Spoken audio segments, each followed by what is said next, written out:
mystères et surtout les inégalités du destin choquent la raison. Mais la parcelle de divin qui habite notre conscience proclame hautement que l'infinie justice réserve à chacun, au-delà de cette vie, une égalité absolue de devenir. Mesdames, Messieurs, bon après-midi à toutes et à tous et bienvenue à cette autre édition de Feu Vert. Nous sommes le dimanche 21 mars de grâce 2021 et le sujet qui nous intéresse d'ailleurs cet après-midi, ingérence étrangère en Afrique, cause, conséquences et surtout alternatives. Mes invités sont d'ailleurs là cet après-midi. Je parle également d'ingérence étrangère en Afrique, causes, conséquences et surtout alternatives. C'est le sujet que nous mettons sur la table cet après-midi. Mes invités sont là cet après-midi de ce dimanche 21 mars de l'an de grâce 2021. À ma droite, Dalvaris Goudiou. Bon après-midi et bienvenue à vous. Bon après-midi, mon ami et frère Stephen Goss. Un bon après-midi particulier à l'ensemble des Africains du continent et ceux qui sont hors du continent, qui donnent le meilleur d'eux pour que l'Afrique puisse continuer à avancer. Et j'adresse mes condoléances à la famille du président tanzanien qui a perdu sa vie. Il y a de plus en plus d'éléments qui montrent que comme il avait un point de vue non conventionnel par rapport au Covid, des éléments ont pris disposition pour pouvoir le neutraliser. Nous pensons pour nous autres que si cet élément est établi, c'est un combattant qui est tombé pour la cause africaine et il a choisi le bon côté de l'histoire. Et nous espérons que ce que nous faisons tous les jours rentre dans cette construction d'une Afrique libre et indépendante. Il y a beaucoup qui vont tomber, mais il y a beaucoup qui vont rester. Comme quelqu'un le disait, on n'arrête pas le vent avec les mains. Et nous sommes là ce dimanche pour démontrer cette affirmation. Merci beaucoup Dalvaris Goudiou d'être là cet après-midi. À ma gauche, Paul est là. Bonjour, bienvenue à vous. Bonjour Steve, bonjour à tous ceux qui nous regardent de par le monde. Bonjour à tous les panafricanistes qui ont compris le combat que nous menons et qui tous les jours nous soutiennent, nous regardent, nous encouragent. Et Steve, tu sais que j'ai la fâcheuse manie, et tant pis pour toi, de trahir. Donc, je te souhaite un joyeux anniversaire. Merci. On est le 21 mars. Il aurait voulu vous le cacher, mais comme moi, j'ai cette habitude de dire tout ce qui veut se cacher.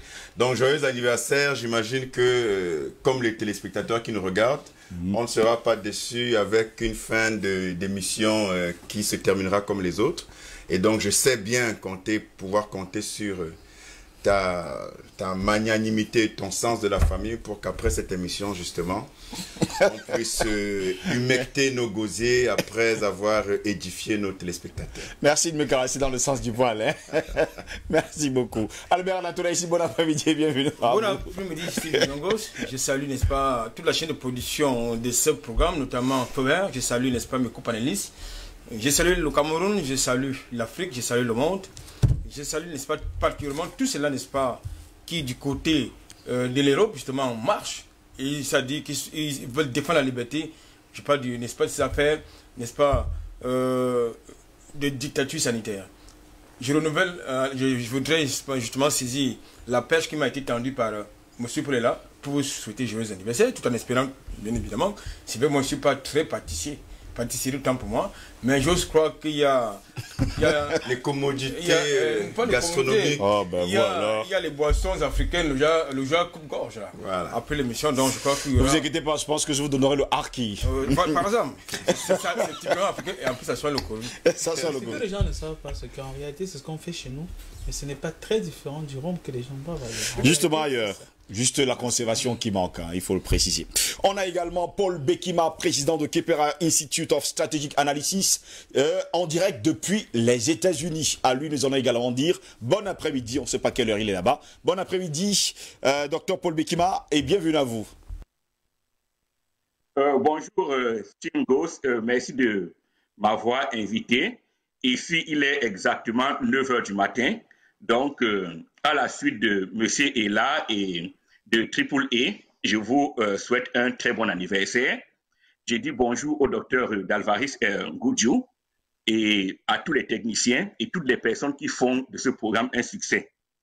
Je ne peux pas finir sans dire bonjour à un authentique panafricain qui ne participe pas au plateau, mais dont la contribution n'est pas moindre. Il s'agit de M. Bartel Taketsa, qui, s'il nous suit à l'heure actuelle, je lui dis bonjour. J'ai aussi une pensée pour mon ami, le président Badakani, et à la suite du docteur Ngudju, j'ai une pensée pour le président tanzanien, et nous sommes en train d'essayer de comprendre ce qui s'est passé. Donc, je suis très content d'être associé à la discussion autour d'un sujet aussi important. Merci. Merci également, messieurs, d'être là cet après-midi pour cette autre édition de Feu Vert. Et justement, le sujet qui nous intéresse, ingérence étrangère en Afrique, causes, conséquences et alternatives. On décrit l'ingérence comme étant ritualisée dans un contexte de montée en puissance de la démocratie en tant que sujet de préoccupation internationale. La formation d'un référentiel international de la gestion démocratique de l'État en Afrique s'impose ainsi aussi bien aux entrepreneurs d'intervention qu'aux importateurs de modèles institutionnels dans ce continent.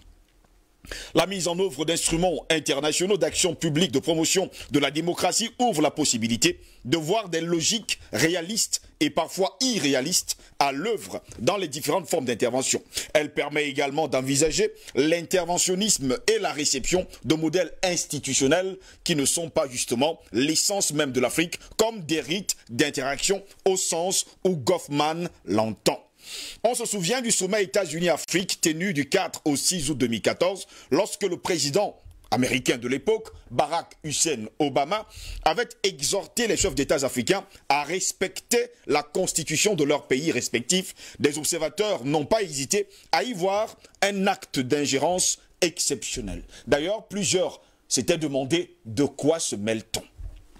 En réalité, c'est à la fin des années 1980, à l'occasion d'une crise économique prononcée, que l'Afrique est entrée en contact avec les conditionnalités de l'aide formulées par les bailleurs de fonds internationaux. Devant le constat de la relative déconfiture économique des États africains, les institutions financières internationales et bien d'autres acteurs transnationaux semblent trouver dans la bonne gouvernance, notamment démocratique, indépendance de la justice, respect des droits de l'homme, transparence, il faut le dire comme ça, de la justice, et sans oublier administration efficace et tessera. Le nouveau moyen d'assurer le développement du continent africain. On parlera bien sûr avec la Banque mondiale, sujet qui va d'ailleurs intéresser cette banque dans les années 80 jusqu'à nos jours. Bien plus, on note des affinités électives et surtout sélectives entre les événements de l'Est de l'Europe, manifestation de la fin de la guerre froide et l'affaiblissement des régimes autoritaires africains, ainsi que la montée de revendications internes pour plus de démocratie. On se souviendra d'ailleurs du discours de la Baule de 1990 qui va faire naître sur le continent africain, il faut le dire comme ça, un air, il faut le dire, un vent de démocratie. D'ailleurs, en 1991, plusieurs États africains vont prendre l'initiative, de mettre sur pied des conférences nationales souveraines. Ce fut le cas d'ailleurs pour le Togo et sans oublier le Gabon. Mais parlons et insistons sur l'ingérence des pays occidentaux. D'ailleurs, de quoi se mêle-t-il? Beaucoup d'Africains me poseraient la question. Les premiers codes et standards de la bonne gouvernance politique et économique sont alors insérés dans des accords internationaux au titre de conditionnalité de l'aide aux États africains. Près de 30 ans plus tard, l'interventionnisme démocratique, en tant que catégorie de l'action publique internationale, s'est affermi au point où il n'est pas outrancier de parler de l'institutionnalisation de l'ingérence démocratique en direction de l'Afrique. Ingérence, il faut le dire également, démocratique, est attendue ici comme une intervention tendant directement ou indirectement à imposer un régime démocratique à une entité souveraine par des pressions multiformes, conditionnalité, menaces ou encore recours à la force. Ce fut le cas également avec un autre vent des années 2011, début des années 2010. On parlera bien sûr du côté de la Côte d'Ivoire où Laurent Koudou-Gbagbo sera arrêté en Mondiovision, humilié d'ailleurs devant les caméras de télévision occidentales et surtout hexagonales. On verra également vers octobre 2011 la mort, l'assassinat en Mondovision, il faut le dire ainsi, également de Muammar Kadhafi. Et sans oublier, avant cela dans les années 2007, 2008 et 2009, l'assassinat de Saddam Hussein. Si l'on a fait le constat de ce que l'ingérence démocratique s'est ritualisée aujourd'hui sur le continent africain, messieurs, on ne peut manquer de remarquer qu'on n'a pas suffisamment percé le mystère des pratiques de négociation et de production des normes de l'État qui l'entourent et la façonnent. D'ailleurs, pourquoi certains États dits, il faut le dire comme ça, développés, viennent-ils s'ingérer dans les affaires africaines, dans les affaires des pays africains? Eh bien, on se pose toujours la question, est-ce parce que l'Afrique est handicapée et handicapante et qu'elle a besoin d'aide venant de l'extérieur? Est-ce parce que l'Afrique n'est pas, il faut le dire comme ça, encore démocratique, n'est pas encore forte, n'est pas encore puissante, que les autres doivent venir l'aider à devenir forte, à devenir puissante, à devenir démocratique? En tout cas, on continue à s'interroger. Messieurs, on peut de ce fait également admettre que la compréhension des politiques internationales de normalisation de l'État en Afrique reste un énorme chantier, surtout la compréhension de la manière dont les idées et les valeurs y relatives traversent, agitent, dépassent, subvertissent le national et inversement la manière dont celui-ci reconfigure celle-là. On est ici intéressé par le pouvoir structurant de la circulation des idées relatives à l'état idéal, par la mise en place de cadres de pensée, de réseaux d'acteurs, de schémas d'organisation ou des lieux de production de savoir qui le concernent. Messieurs, voilà pourquoi nous mettons sur la table ce matin ingérence étrangère en Afrique, cause, conséquences et surtout alternatives. Et d'ailleurs, une dernière question. Depuis que les pays dits développés et surtout occidentaux s'ingèrent dans les pays africains, qu'est-ce qui a changé? Qu'y a-t-il de bon qui est arrivé sur le continent africain? Qu'est-ce que les Africains ont appris d'ailleurs de bon depuis que les États hexagonaux occidentaux se sont ingérés dans leurs affaires? Sur la table, c'est la grande interrogation. Messieurs, pour commencer, je commencerai par le docteur Paul Bekima depuis les États-Unis. Je rappelle qu'il est le président de Kepler Institute of Strategic Analysis, enseignant dans les universités du côté des États-Unis.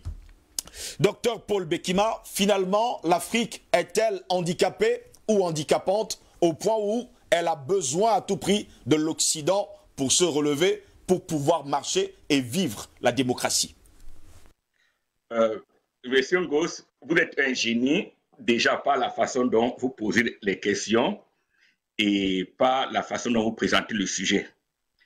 L'Afrique est handicapée, ça c'est la narrative officielle de ceux qui veulent exploiter l'Afrique. Le sujet que vous mettez sur la table est d'une importance capitale. Donc, j'ai même envie de commencer par un premier commentaire sur les 3 étrangers en Afrique, à savoir les causes, les conséquences et les perspectives. D'un point de vue strictement analytique, l'aspect le plus difficile à établir, c'est les causes.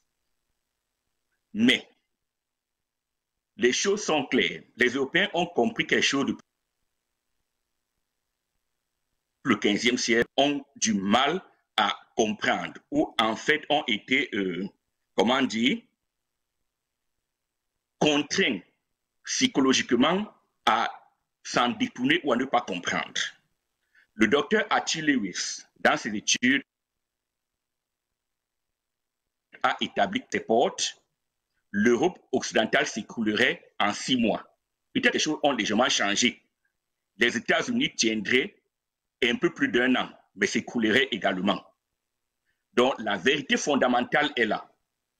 Est-ce une découverte? Je ne crois pas. Les Européens le savent depuis le 16e et le 15e siècle, que l'Afrique est la solution à leurs problèmes. Donc, voilà la cause fondamentale de tout ce qu'on va déguiser d'une manière ou d'une autre dans toute forme de rhétorique. C'est l'invariant. L'Europe ne peut pas faire sans l'Afrique.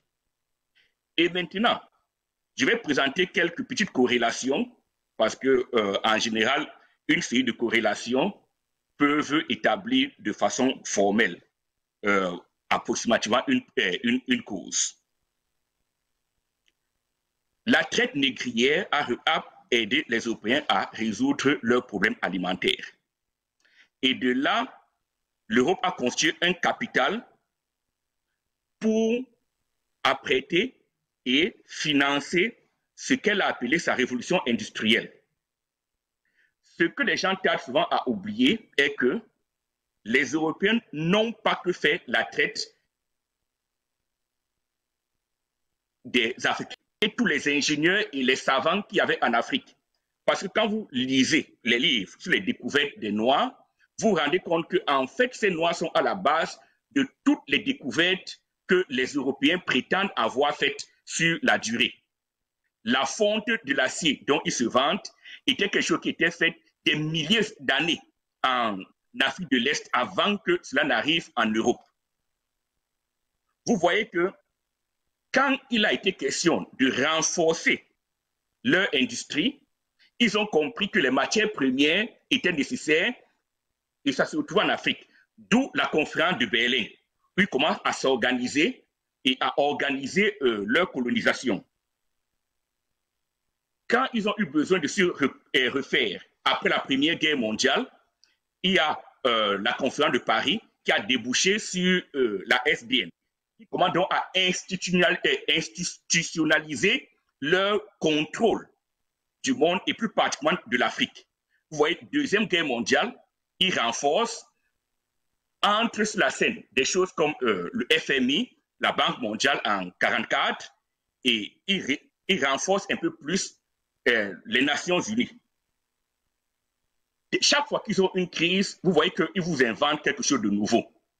On est venu nous apporter la démocratie, on nous a apporté un peu tout, et aujourd'hui on est dans la globalisation. Ce qui est vraiment important, et si vous me permettez, je vais citer quelques dates.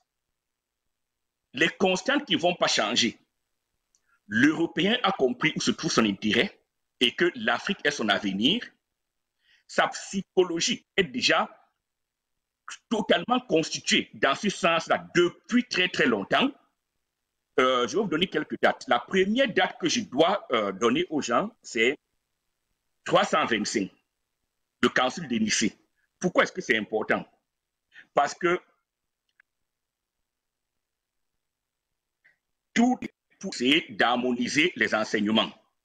Ce council a été convoqué par Constantin, mais il était présidé par Sylvestre, un Africain. Et les actes de ce council débouchent sur ce qu'on appelle la Bible. Et qui était celui qui supervisait l'écriture, qui s'appelle Esseb. C'est un autre Africain. D'ailleurs, il était aussi avocat à l'époque. Et ce serait très bien pour beaucoup de gens d'aller lire son livre pour qu'ils vous disent le processus de sélection. Cette église a fonctionné jusqu'à un certain temps, contrôlée par les Noirs, ce que les gens ne savent pas en général, jusqu'à 555. Voilà la deuxième bonne date. Quand Justinien Ier prend le contrôle de cette église. L'église européanise et vous voyez donc la mentalité européenne commence à prendre le dessus. Je vous rappelle que dès la fin de l'écriture de la Bible, ils ont ordonné la brûlure de tous les livres en Europe. Donc l'Europe entre dans une période d'obscurantisme qui dure jusqu'au 15e siècle. Avec la saisie de l'Église catholique par les Européens, se développent beaucoup de choses en Europe. Et l'esclavage, et les tortures. Vous avez les maîtres de guerre, des grands bandits, des bandits de grands chemins, des criminels achètent une certaine nobilité par la force. L'Église catholique confisque tout. L'Europe est dans une situation de chaos incroyable. Voilà comment se constitue sa psychologie. Ou pour se protéger, on est obligé de faire allégeance en guerre. Et il y avait même ce qu'on appelait le droit de la première nuit. Si un Européen se marie et qu'il vit dans... il est protégé par un certain chef, un lord, c'est ce chef-là qui a le droit de passer la première nuit avec sa femme. Vous voyez un peu les mentalités. L'Europe est exaspérée dans les années 1000, je vais être un peu long, et la colère et les révoltes commencent à faire face. Cette colère vers ce qu'on va appeler comment on appelle, les croisades. Donc dans les croisades, les Européens améliorent et perfectionnent leurs outils de conquête, perfectionnent leur criminalité. Et vous savez que les croisades s'arrêtent autour de 1453 avec la chute de Constantinople. Qu'est-ce qui se passe après? L'Européen qui atterrit pour la première fois dans les côtes africaines en 1482 aux côtes du Ghana est un criminel de très très grande envergure. Et donc cette mentalité-là a été un peu sophistiquée, mais elle n'a jamais changé. Voilà la personne à qui on a affaire. Donc, la cause qui maintient toutes les causes est cette mentalité européenne est toujours en place. Les Africains, avec leur mentalité accueillante, n'ont pas pris la pleine mesure à identifier la personne à qui ils ont affaire. Donc, je n'ai pas envie, je vais m'arrêter là pour le moment. Quand il va être temps de toucher les conséquences, je vais un peu plus parler de l'Africain lui-même aussi. Voilà. Alors, Paul Bekima, je rappelle que vous êtes en direct avec nous depuis les États-Unis d'Amérique et que vous participez justement à cette autre édition de Feu Vert. À ma droite, quelqu'un également qui vient d'arriver sur ce plateau, qui s'est installé, c'est le docteur Yambin Timba. Bon après-midi, bienvenue à vous. C'est moi qui vous dis merci, bon après-midi.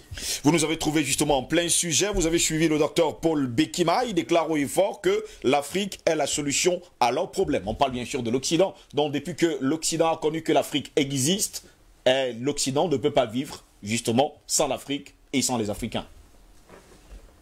Mais écoutez, il y a un travail exceptionnel qui vient d'être fait par un Camerounais d'ailleurs, qui enseigne en France, qui s'appelle Grégoire Biyogo, qui fait une mise au point sur ses travaux pour indiquer à tout le monde où se trouvent tous ces pays de l'Antiquité qu'on désire en Afrique, l'Éthiopie, l'Abyssinie, le Soudan, etc.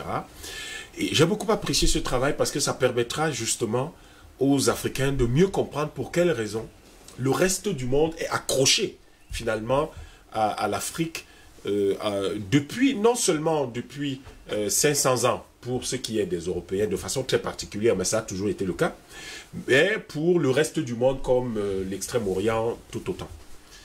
La vérité est que c'est aux seuls Africains qu'il échappe encore que l'Afrique n'est pas seulement le berceau de la civilisation, c'est le berceau de l'humanité. Et qu'aujourd'hui, l'Afrique, c'est 50% des ressources, des matières premières dans le monde.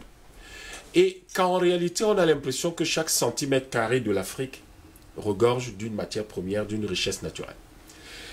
Quand on voit les choses de cette façon-là, on finit par se dire une telle accumulation de savoir et une telle accumulation de ressources naturelles est forcément la cause d'une attitude de convoitise, d'envie et d'action de prédation de la part des autres.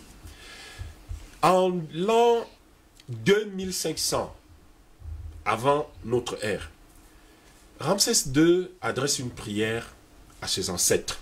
Il appelle ses ancêtres au secours en leur disant « Je suis encerclé par des ennemis » parce qu'il y avait les Assyriens qui s'étaient liés au peuple de l'Europe actuelle, aux barbares de l'Europe actuelle et qui avaient attaqué l'Égypte.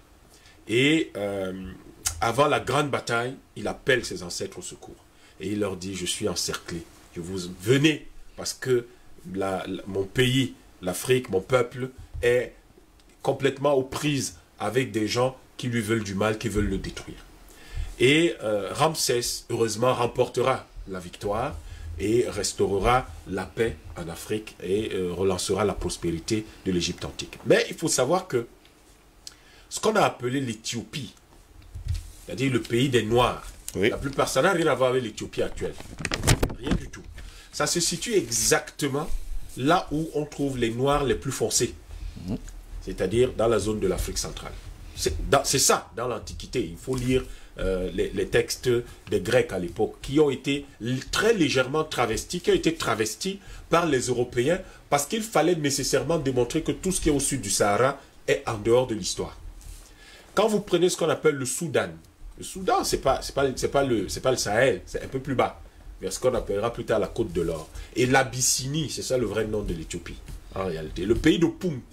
Le pays de Punt, ce n'est pas du tout le Moyen-Orient. Le pays de Punt, c'est la région qui va de la Centrafrique jusqu'au Burundi.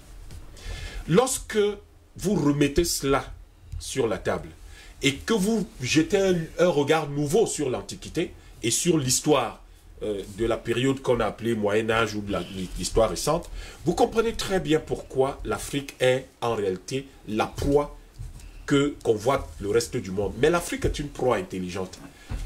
Je rappelle toujours à mes amis européens ou asiatiques que j'ai la chance de rencontrer, je leur dis l'Afrique est une proie intelligente, ce n'est pas un prédateur. Les dinosaures étaient des prédateurs, ils ont disparu. Il y a 65 millions d'années, ils ont disparu, mais je ne sais pas s'il y a eu des prédateurs plus puissants, plus féroces que les dinosaures sur la Terre. Les proies qui étaient là, les proies des dinosaures sont restées et beaucoup nous les voyons encore aujourd'hui vivre. Nous avons le cas d'un certain nombre d'animaux qui sont des animaux de notre compagnie de tous les jours. Les chats, les souris, tous étaient là. Et où sont les descendants de ceux qui ont échappé à la destruction? Les causes de l'ingérence en Afrique sont celles-là. C'est la convoitise du reste du monde. Lorsque les Assyriens, les Européens, les Grecs et tous ces gens-là, et les Arabes, etc., viennent en Afrique, vous comprenez très bien qu'ils viennent pas pour nos richesses. Aujourd'hui, c'est quand même surprenant de voir des Arabes déterrer nos ancêtres et nous expliquer ce que nos ancêtres faisaient. C'est quand même quelque chose d'incroyable. J'entends parfois Zahir Hawass dire des choses et je me demande, mais si ce type parlait une seule petite langue africaine, il comprendrait qu'il raconte exactement des sottises. Mais comment vous allez le dire à Zahir Hawass, l'Égypte est devenue arabe? Et on creuse les tombes, les pyramides, n'importe comment, on fait ce qu'on veut. Je pense que l'Afrique d'aujourd'hui, on ne s'en rend peut-être pas encore suffisamment compte, mais est en restauration d'elle-même. Les émissions comme celle-ci ne sont pas le fruit du hasard. Cela tient d'une poussée historique vers la restauration de l'Afrique, vers la restauration, non pas comme les autres, d'une puissance qui va écraser le monde entier, mais vers la restauration d'une humanité plus juste, d'une humanité fondée sur la connaissance scientifique et qui dit que tout est équilibre. Parce que quand vous regardez l'univers, vous regardez les forces de l'univers sur le plan physique, vous voyez que la première chose qui vous frappe, c'est l'équilibre. Et l'Afrique est fondée sur un tel équilibre. Et la poussée actuelle a pour objectif de restaurer cet équilibre-là. Mais elle ne peut avoir lieu que si l'Afrique retrouve sa puissance. Donc, que les autres soient chez nous et qu'il y ait une ingérence que nous subissons aujourd'hui, naturellement, c'est le fait de l'histoire qui est causée par la convoitise que nous suscitons de la part des autres. Mais il reste que le problème de fond, ou alors la considération majeure qui doit retenir notre attention, est celle de savoir comment l'Afrique aujourd'hui doit pouvoir restaurer sa puissance et en restaurant sa puissance, amener le monde et l'humanité à retrouver un certain équilibre pour une ère nouvelle de paix. Docteur Dalvaris Kodjou, comment comprendre justement que le reste du monde veut s'ingérer justement dans les États, dans les nations africaines et que seuls les Africains ne sont pas au courant de leurs intentions? Je crois pour moi, cher ami Aristide, que ce serait très important pour nous, pour mieux comprendre la situation, de rentrer dans le passé extrêmement profond des Africains par rapport aux ingérences. C'est vrai, nous parlons des sujets qui sont très liés à l'actualité, mais très régulièrement, on oublie l'une des ingérences qui a marqué l'Afrique et l'Africain au fer rouge, de manière extrêmement dramatique. L'Afrique a subi plusieurs esclavages. L'esclavage européen, dont nous tous nous connaissons, qui a décimé l'Afrique. Parce que pratiquement, c'est l'histoire qui se répète, même si elle bégaye. C'est les mêmes qui viennent... On prend les mêmes et on recommence, finalement? Exact, plus ou moins. Avant que les Européens n'arrivent en Afrique, organiser l'esclavage pendant près de 5 siècles, 500 ans. L'esclavage la plus cruelle, la plus dure, l'ingérence la plus tragique qu'a subi le continent africain, c'est l'esclavage arabo-musulman. Cet esclavage, parce que l'esclavage des Européens, ça fait environ 400 à 500 ans sur le continent africain, mais les Arabes sont ingérés sur le continent africain et ont pratiqué l'esclavage pendant près de 13 siècles, donc 1300 ans, précisément 1270 ans, du Moyen-Âge jusqu'au XXe siècle. Donc les gars passent plus de 1000 ans à venir sur le continent, à arrêter les individus et aller chez eux travailler avec. Ce n'est que récemment, en 1920, c'est-à-dire après la Première Guerre mondiale, que l'on a commencé à mettre un thème à cela. L'esclavage des Arabes sur le continent africain. C'est-à-dire, les gars viennent, ils pillent les ressources. Vous voyez, en ce moment où pratiquement l'Afrique n'est même pas vraiment explorée, les gars ont quand même pillé l'Afrique d'au moins 17 à 40 millions d'individus. Vous savez, à l'époque déjà au Moyen-Âge, si vous enlevez 17 millions d'individus, même de nos pays aujourd'hui, si on enlève 17 millions de personnes, c'est qu'on a tué le pays. Oui. Les Arabes l'ont fait. C'est pourquoi ça passe inaperçu. Vous savez, en Iran, il y a des gens qui sont noirs comme vous et moi.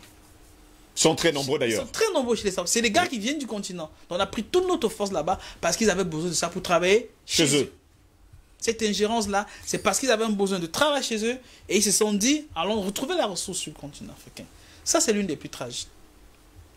Moi, je pense que cela a un impact négatif sur le psychisme des Africains. Après cela, nous avons connu l'esclavage occidental. Des gens ont des plantations chez eux, en Amérique, sur les terres qu'ils viennent de conquérir, et ils se rendent compte que les Indiens sont extrêmement frêles, ne sont pas assez forts pour pouvoir cultiver et le café, et le cacao, et c'est pas quoi, les plantations de canne à sucre. Qu'est-ce qu'ils font? Ils s'ingèrent sur le continent africain.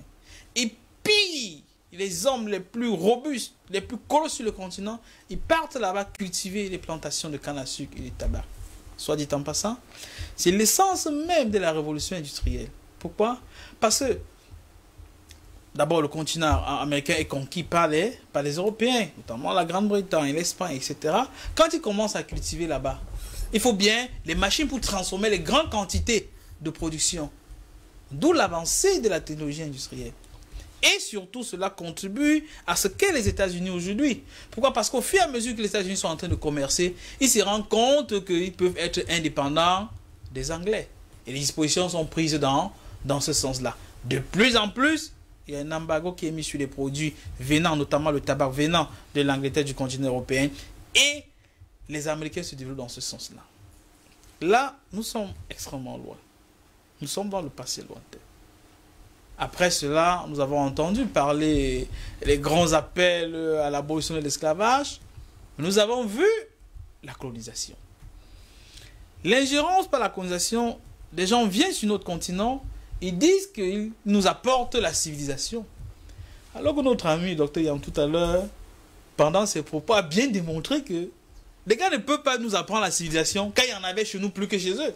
La plupart d'entre eux qui sont contents de venir déterrer nos morts pour essayer de comprendre l'histoire.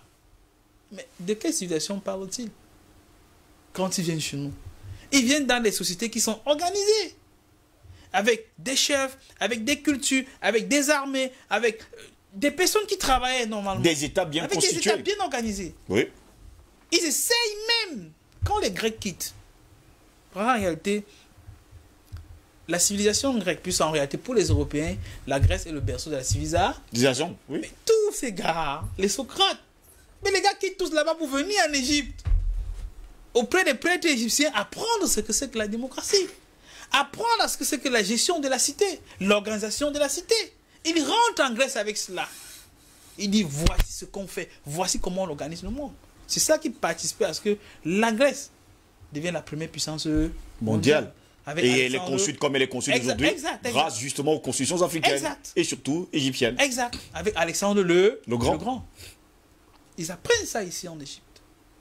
Alors que quand ils viennent, ils disent qu'ils viennent nous apprendre. Au contraire, ils apprennent de nous. Et quand ils partent, ils nous annihilent. La preuve en est, nous parlons leur langue. Alors quand ils arrivaient, nous avions des langues. La preuve en est, beaucoup d'entre nous pratiquent littéralement la religion. Puis en réalité, au fond, ils ont pratiquement travesti même la parole de Dieu pour certains, pour atteindre des objectifs. Quand vous lisez les instructions données par le roi des Belges, Léopold II, aux colonisateurs venant sur le continent. Prêtre, pasteur et tout ce qui va avec. Exact. Non. Allant au Congo belge de l'époque, donc la RD de Choudi, vous vous rendez compte que c'était pratiquement des militaires qui n'avaient... qui avaient des soutanes. Qui n'avaient que des soutanes. En réalité, utiliser la Bible pour atteindre d'autres objectifs totalement différents des objectifs réels de la parole de Dieu. Quand vous avez eu tout cela, ces ingérences-là, nous connaissons les conséquences sur le continent africain. C'était un pillage systématique, à tous les niveaux. La colonisation passe. Ils ont créé ce qu'on appelle... c'était les travaux forcés. Oui. C'est en réalité, il fallait construire. Il y a une ville au Cameroun qu'on appelle Baganté. Eux, ils disaient quoi là? Dans la langue vernaculaire, ils disent c'est que nous avons refusé les travaux forcés. Parce que si vous venez, ils viennent dans vos villages, il n'y a plus la colonisation, mais on va construire les chemins de fer. On ne vous paye pas, on vous nourrit mal, on ne fait rien. Vous travaillez gratuit comme ça. Pendant qu'ils se font de l'argent, alors que les chemins de fer, même jusqu'à l'écartement aujourd'hui, ça n'aidait que à transférer les matières premières de l'arrière-pays vers les ports pour sortir. C'est pourquoi vous voyez, les principaux axes qui pouvaient participer à désenclaver le pays n'ont pas de chemin de fer. Tous convergent, si je prends le cas du Cameroun, tout vous verrez que ce soit à partir de Ngaoundéré, tout cela, ça converge pour aller au port de Douala, pour que la marchandise sorte. Rien de plus. Quand on a vécu tout cela, l'esclavage arabo-musulman, l'esclavage occidental, la colonisation, le néocolonialisme. Le néocolonialisme que nous vivons actuellement, car c'est l'exploitation du continent africain par personne interposée. En termes simples, beaucoup de nos dirigeants obéissent aux institutions qu'ils reçoivent de l'étranger. Là, alors justement, cela nous ramène à vos propos liminaires, cher Amingos. 2007, le président Sarkozy, quand il prend le pouvoir, qu'est-ce qu'il dit? La France-Afrique, c'est terminé. Oui. Il n'y aura plus jamais de cela. Nous sommes en 2007. Nous savons comment il fait. Littéralement. C'était une première. Vraiment, on vit les moments historiques. Puis ça, dans le passé, ce n'était pas comme ça. Nicolas Sarkozy déploie les éléments du GIGN, groupement d'intervention de la gendarmerie nationale. Le GPI, c'est les forces spéciales de la GIGN en France. Il les déploie en Côte d'Ivoire pour tuer les Ivoiriens, arrêter un chef. Ça, c'est de l'ingérence directe. Hein? C'est l'intervention directe. Là, c'est pas interventionnisme. Oui. Puisque parfois, pour tous les cas, vous allez voir dans le cas de un RCR, que ce soit ailleurs, parfois ils utilisaient les mêmes soldats africains. Là, ce n'est pas les soldats africains. Puisqu'ils ne parvenaient pas à faire tomber l'armée ivoirienne. Là, il est content d'envoyer ces éléments. Là, je crois que il avait son aide de camp à l'époque, je crois qu'il est au juge général. Il envoie, c'est même la promotion en Côte d'Ivoire qui fait de lui général. Il envoie sur le terrain, il organise l'opération, que l'on rentre dans le palais, dans la chambre du président Gbagbo, que l'on arrête son épouse, on la martyrise, on l'humilie comme nous l'avons vu. On la viole même, il faut préciser. On attendait de la violer. Oui. Que l'on traite le président Gbagbo de cette manière-là, c'est de l'ingérence brute, c'est de l'ingérence sauvage. Et en réalité, on a eu comme impression que c'était pour marquer les esprits de d'autres chefs d'État qui va essayer de... Personne ne lève jamais la tête pour dire non justement à l'Occident. Nous parlons le cas de la Côte d'Ivoire. Le second cas, justement, le cas de la Libye. Nous avons vu comment le président Kadhafi a été malmené. Comment les gens l'ont pratiquement trémalé dans le désert. Comme un gamin. Par qui encore? Par Nicolas Sarkozy, la personne qui jurait par tous les dieux que les interventions directes en Afrique, même par le biais de la France-Afrique, ne peuvent plus exister. Sarkozy passe. Hollande vient. Pratiquement sur les mêmes chants, les mêmes chansons. Mais les mêmes causes causant les mêmes effets, excusons la tautologie. Quelques temps après, il organise l'intervention au Mali. Quelques mois après, il organise l'intervention en RCA. Exact. Et nous connaissons toutes les conséquences. Et les soldats français qui violent les enfants, et les soldats français qui font la pédophilie sur les enfants, la zoophilie sur les enfants, et très curieusement, quand on arrête ces soldats, la France dit les juger. Et quand ils partent en France jusqu'à aujourd'hui, on a dit... On les a relâchés, ne vous inquiétez surtout pas. Il n'y a rien à voir. C'est de l'ingérence organisée. Quand nous sommes dans un contexte comme celui-là, avec ces différents éléments que je viens de brosser, mon cher Amingos, en fait, des personnes ont des besoins chez eux. Et ils estiment que pour régler ces besoins, pour faire face à ces besoins, il faut aller où il y a la ressource. Et la ressource humaine, et la ressource minière, et d'autres ressources. Et où est-ce qu'on peut trouver ces ressources? C'est sur le continent africain. Particulièrement sur le continent africain. De l'or, du diamant, les terres rares, de l'uranium, etc., etc., etc. Et avec les conséquences extrêmement néfastes que nous soulignons. Parce que même aujourd'hui, même dans les États, soit que l'on dit indépendants, nous connaissons comment les choses se passent. Que ce soit le Cameroun, la Côte d'Ivoire, le Sénégal, c'est pas quoi, tous ces pays latinos-là. Il y a des études très simples, même par leurs organisations. Je crois un papier de cette année même, qui dit que les multinationales, la corruption effectuée par les multinationales sur le continent africain, ça fait perdre au continent africain chaque année 184 milliards de dollars.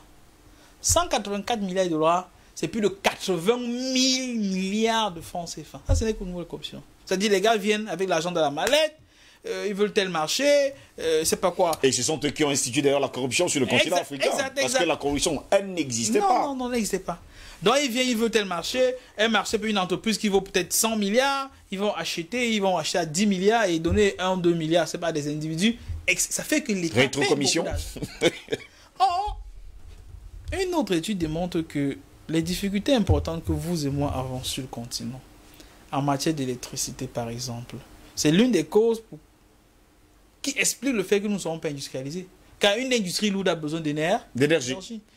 Rien qu'avec 55 milliards de dollars, on peut électrifier tout le continent africain. Rien qu'avec 55 milliards de dollars. Ça veut dire que l'argent qu'ils nous font perdre par la corruption, les 184 milliards, on peut électrifier près de 4 fois le continent africain avec ça. Ça, c'est le chiffre annuel.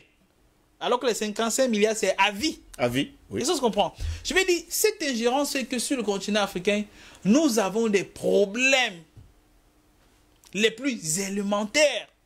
Qui ne sont pas résolus. Oui.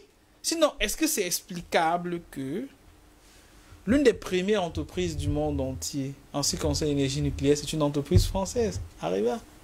Que la première bombe qui a explosé à Hiroshima, l'uranium de soie soit venu du Niger.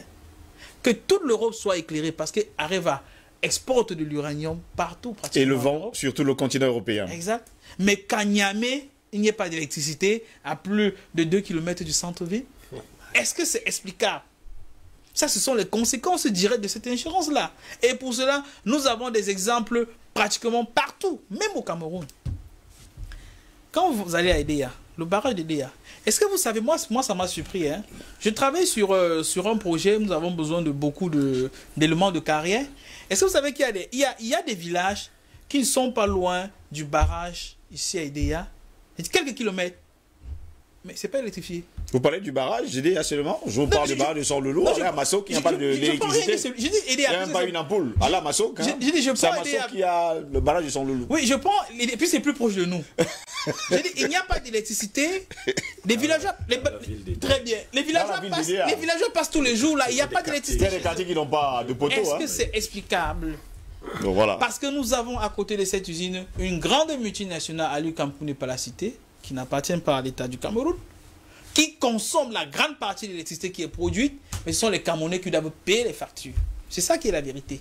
Et c'est extrêmement triste. C'est vrai. Quand on fait une thématique comme celle-ci, si on ne regarde pas ces angles-là, on peut se dire que cela n'a pas... C'est justement ça l'ingérence, hein, docteur Davaris Goudiou. Et nous, c'est cela. Le mois passé, les mois surpassés, moi j'ai eu des factures d'électricité à des coûts terribles. Mais quand vous parlez avec 2-3 personnes, il faut bien, vous savez, la stratégie maintenant. Vous ne pouvez pas imaginer 225 000 par le mois. Hein. Oui, mais je vous assure. Moi, je dis, mais qu'est-ce qu'il y a là à la maison? Et des gens vous disent, en fait, quand il y a des pertes d'énergie n'importe où, vous devez payer. Payer. Ça, c'est le prix de l'ingérence. Ça, c'est le prix. Regardez le coût de l'électricité en France, par exemple. C'est-à-dire, les gars qui viennent piller chez nous, officiellement, ils doivent acheter, mais ils viennent piller. Et nous-mêmes qui produisons cela, nous avons pris des exemples. Qu'il y ait un barrage ici, que le village à côté n'ait pas d'électricité. C'est pas aberrant ça? Est-ce que c'est tolérable ce type de choses? Moi je pense que, et là, nous connaissons les conséquences. Quitte même ici à Douala, quitte à Yaoundé, des enfants qui meurent dans des couveuses parce qu'il y a une coupure de l'air, d'électricité, etc., etc., etc. Des gens qui s'alignent à longueur de journée devant les hôpitaux. Pourquoi? Parce qu'ils ont besoin d'être dialysés. On vous dit que l'appareil a des problèmes ou le groupe est tombé en panne. Ça veut dire qu'il va perdre sa vie parce qu'il n'y a pas d'électricité. Et la variable explicative importante, qui n'est pas la seule, c'est qu'il y a des ingérences qui viennent de l'étranger, qui nous empêchent de pouvoir gérer nos pays pour satisfaire le bien-être de nos populations. Donc, mon ami Steve, la thématique est extrêmement importante.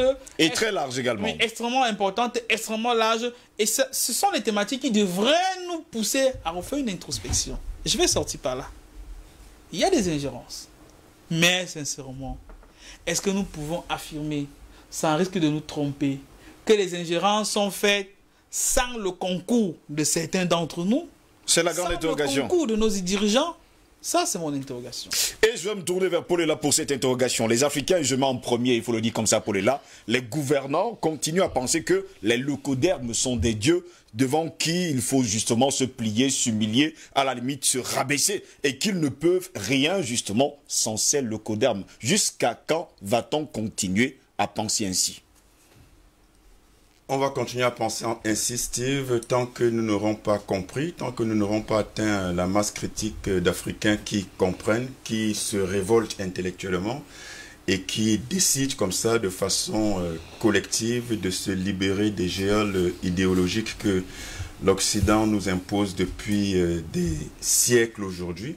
Et un peu à contresens d'Alvarez, sans vouloir faire une comparaison des bourreaux, la traite arabo-musulmane n'est pas pire, n'a pas fait connaître les pires affres à l'Afrique. C'est bien l'hégémonie occidentale qui a fait connaître les pires affres à l'Afrique, sans que ce ne soit le sujet. Et je suggère que vous organisez un débat là-dessus, parce que c'est un débat qui fait florès depuis des décennies au moins, et qui est très alimenté au niveau de la presse et des débats ici et là.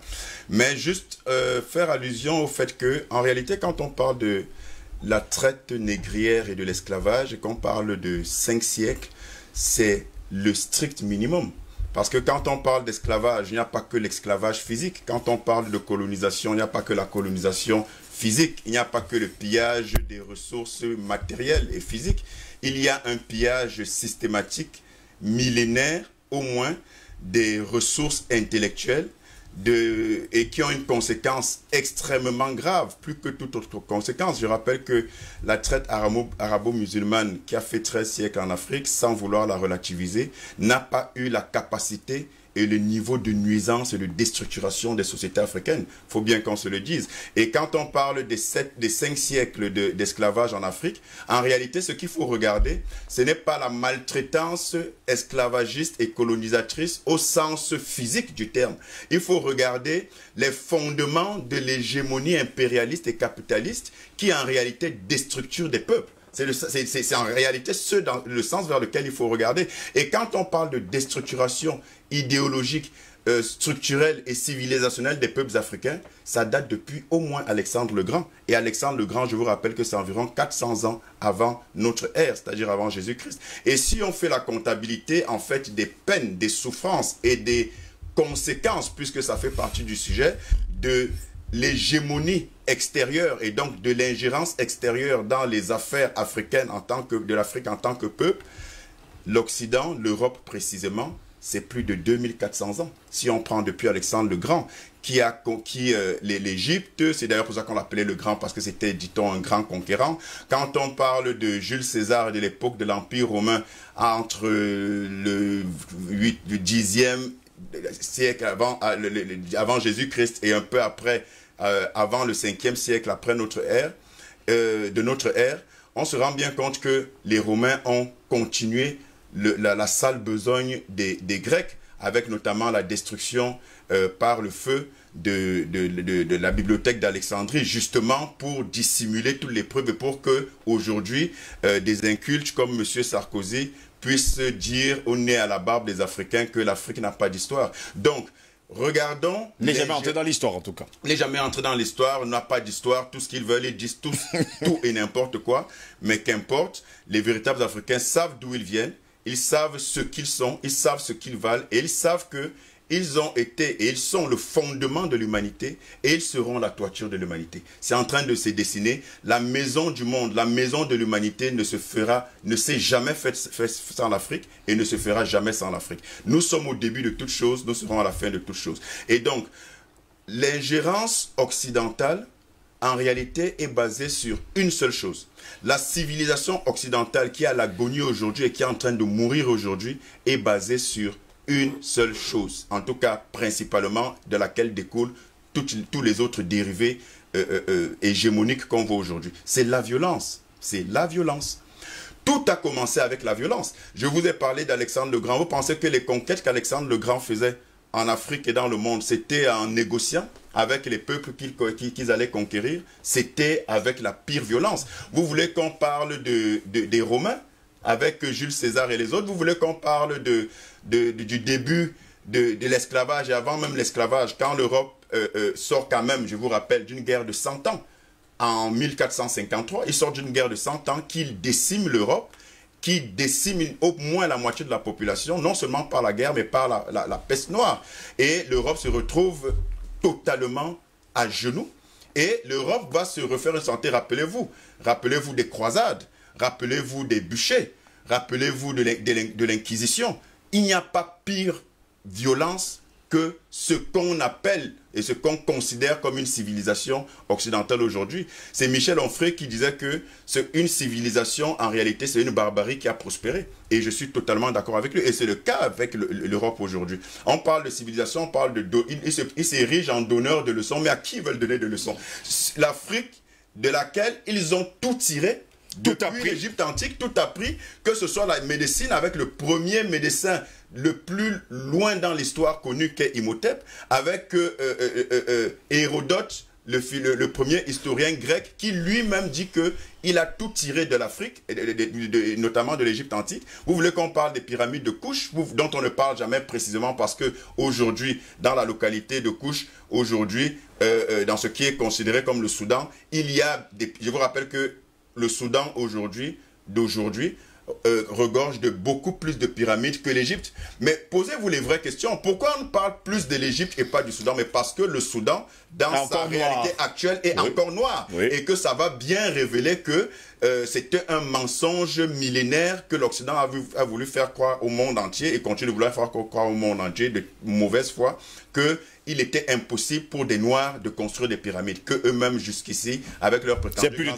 3000 pyramides du côté du Soudan. À décrypter. Donc, la violence est à la base de la prétendue civilisation occidentale, de cette hégémonie, et laquelle violence s'est mutée en impérialisme capitaliste, qui, du fait justement de la rencontre, au moins depuis le 15e siècle, avec l'Afrique, sortant de sa période de crise majeure, avec après la guerre des 100 ans et la peste noire, l'Europe a besoin d'exister. L'Europe, sans l'Afrique, prenons seulement à partir de cette période, on peut aller plus loin. Mais à partir du 15e siècle, l'Afrique n'existe pas que l'Europe, on ne parlerait pas d'Europe aujourd'hui. C'est comme ça que l'Europe, dans sa forme actuelle, de ce qu'elle considère comme un continent riche, et qu'il appelle fallacieusement le vieux continent par rapport à quoi? Les Européens, les leucodermes ne datent même pas, je ne sais pas s'ils ils existent depuis 10 000 ans, tandis que l'Afrique, c'est plus de 35 000 années. Je crois que c'est trop 6 000 ans. Les Occidentaux, les Blancs, qu'on appelle les leucodermes aujourd'hui. Donc, toute la prétendue civilisation de l'Occident est basée sur, 1, la violence, 2, le mensonge, et 3, la peur. Parce qu'ils sont en permanence en train d'agiter le spectre de la peur pour justement contenir les Africains dans leur géole idéologique. Et donc, quels sont les modes opératoires de l'Occident pour continuer à assurer l'ingérence? Ils ont, à mon sens, au moins 2 outils. Un des outils ou canal, c'est les endocolons, les Africains sur place qui servent de relais, qui n'ont d'Africains que le nom et peut-être la couleur de peau, mais qui en fait ne sont que des mandants de l'Occident. Et vous avez les institutions. Regardez très bien comment s'est développées les institutions depuis au moins le 19e siècle. Au moins. Avec d'abord la constitution des banques centrales, qui est une autre manière de maintenir les peuples dans l'hégémonie capitaliste, en les asphyxiant par la dette. Après, vous avez, à la suite de la Première Guerre mondiale, la Société des Nations, vous avez à la suite de la Seconde Guerre mondiale, en 1944, les institutions dites de Bretton Woods, le FMI et la Banque mondiale. Et vous comprenez que toutes les organisations internationales qui sont à la solde de l'Occident et précisément des États-Unis sont organisées, sont créées pour maintenir dans leur géole les peuples et précisément l'Afrique. Parce que, souvenez-vous que l'Afrique, ça a été dit sur ce plateau, c'est au moins 50% de toutes les ressources du monde en termes de richesse du sol et du sous-sol. L'Afrique, c'est le grenier du monde. Et quand vous vous rendez compte que l'Occident prétend nous apporter de l'aide, de la démocratie, les droits de l'homme, lesquels droits de l'homme sont basés sur la charte de Sundiata Keita, du grand empire du Mali. 1325. Et que les empires, qu'ils soient du Mali, que ce soit l'Égypte antique et toutes les grandes civilisations africaines, n'ont pas attendu que l'Occident leur serve une pseudo-démocratie qu'on présente comme la panacée des modèles sociétaux et politiques. Mais c'est quoi les conséquences aujourd'hui de cette ingérence? C'est tout simplement que on est dans une aliénation culturelle structurelle, on est dans une dépendance politique structurelle, on est dans une dépendance autant pour moi économique avec la monnaie, le CFA et tout le reste. Donc, l'Europe, ça n'existe pas sans l'Afrique. Et ils estiment que du fait de cette ingérence politique, économique, financière, sociale, sociétale, ils ne peuvent exister. Et c'est pour ça qu'ils considèrent comme un horizon indépassable la spoliation de l'Afrique de façon éternelle. Tout à l'heure, si on a l'occasion, je dirais comment sortir. Mais l'une des possibilités, en tout cas la possibilité de sortir pour l'Afrique, c'est de s'organiser en elle-même. On a déjà parlé suffisamment de l'éducation, reformater les cerveaux qui ont été lobotomisés par la pensée coloniale, éduquer pour changer de paradigme et de logiciel de la pensée chez les Africains. Il y a également les défis sécuritaires, parce qu'on ne peut pas se développer économiquement si nos frontières sont poreuses d'un point de vue sécuritaire. Et enfin, il y a que nous devons enfin commencer à écrire notre propre histoire et à dessiner notre propre chemin. Albert Anatola, ici, il y a également que Polela a signé là, il faut le dire également, et souligner la peur, le mensonge, la distraction. On en parlait encore ici vendredi dernier. En tout cas, ce sont les méthodes utilisées par les Occidentaux. On ne va pas également oublier, Albert Anatola, ici, que l'Amérique a été conquise par les Européens qui ont décimé tous les Indiens, tous les autochtones qui étaient d'ailleurs sur le sol américain. N'est-ce pas ce qu'ils sont en train de faire avec cette ingérence? Ils veulent une Afrique sans les Africains. Et jusqu'à preuve du contraire, nous regardons en spectateurs. Finalement, c'est quoi une ingérence? Je pense qu'il va falloir rapidement définir ce que c'est qu'une ingérence.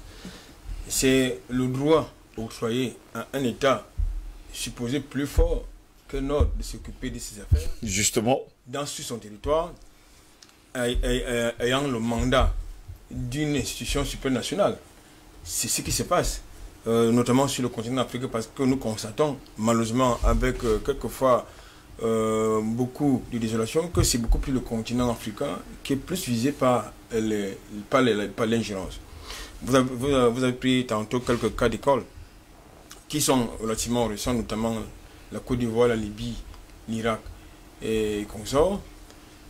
Oui, là il s'agit de l'ingérence, n'est-ce pas, politique. Oui. Mais vous oubliez également qu'il y a de l'ingérence humanitaire, il y a de l'ingérence économique, parce que toute cette ingérence, il se base sur quoi? Parce que c'est lorsque vous regardez notamment l'achat de l'impérialisme, c'est un peu le soubresaut légal, c'est-à-dire le soubresaut légal de cette affaire-là, qui devrait donner la possibilité à ceux qui se disent plus forts, c'est-à-dire militairement parlant bien sûr, de pouvoir imposer leur ordre, leur désidérata, leur façon de faire aux ceux qui se considèrent comme étant les plus faibles. Et soutenu en cela par ce que nous pouvons appeler les accords de défense. Oui. Et là, les accords de défense, c'est quoi? C'est que, justement, vous avez donc quelques, j'ai envie de dire, quelques naïfs locaux qui ont cru que, lorsqu'ils ont un problème sur le continent africain, ils doivent se référer immédiatement à l'extérieur. C'est la France, notamment, parce qu'il faut parler de la France, parce que c'est la France qui est le cheval de Troie de tout ce beau monde-là, qui va souvent prendre le mandat de l'ONU, qui est également une autre imposture institutionnelle mondiale. Donc, alors, vous avez donc justement la France qui doit pouvoir, à travers ces accords de défense, venir vous protéger. La preuve, c'est que lorsque vous avez un dirigeant africain qui a un souci en interne, pour gérer un problème interne qui concerne déjà avec son peuple, eh bien, ils appellent la France à la rescousse. Et la France ne vient jamais seule. L'exemple du Mali est assez éloquent. Vous avez le cas de la Côte d'Ivoire où, justement, M. Sarkozy s'est donné la liberté d'aller détruire, d'aller tuer les... Avant lui, il y a eu, je crois, M. Mitterrand, il y a eu Mitterrand, je crois, avant lui, il y a eu Mitterrand, qui allait tuer, parce qu'il ne faut pas oublier la destruction de l'aviation ivoirienne à l'époque, je crois que c'était Mitterrand qui était encore aux affaires. Avec le nombre de morts qui s'en est suivi. Donc, c'est donc ce qui peut donner la liberté à un pays comme la France et ses alliés, comme ils le disent, d'aller bombarder et d'aller détruire les États, parce que très souvent ils organisent leur guerre très loin, mais alors très loin de leur territoire. Il y a donc cette ingérence étrangère, notamment cette ingérence militaire. Vous avez l'ingérence humanitaire. Nous connaissons ce qui s'est passé il y a quelques années du côté, n'est-ce pas, avec la guerre du Biafra, avec la famine en Éthiopie. C'est-à-dire que les gars, ils organisent justement les famines sous la couverture n'est-ce pas, de la mission, des missions humanitaires. Ils viennent justement faire le désordre chez vous. Il y a également l'ingérence économique. Naturellement, tout à l'heure, je crois que c'est Guillaume qui parlait, n'est-ce pas, du FMI et la Banque mondiale, c'est qu'ils arrivent, ils estiment que pour que vous puissiez être au même niveau que vous, il faut qu'ils vous gardent, n'est-ce pas, d'aide. Mais bon Dieu, est-ce que les Africains et l'Afrique ont besoin d'aide? Je ne pense pas du tout.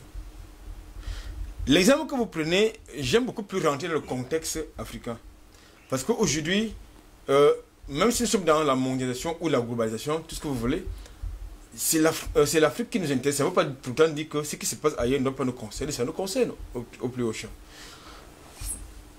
Ce qui nous concerne, ce qui concerne l'Africain, c'est quoi? C'est que aujourd'hui nous avons un problème.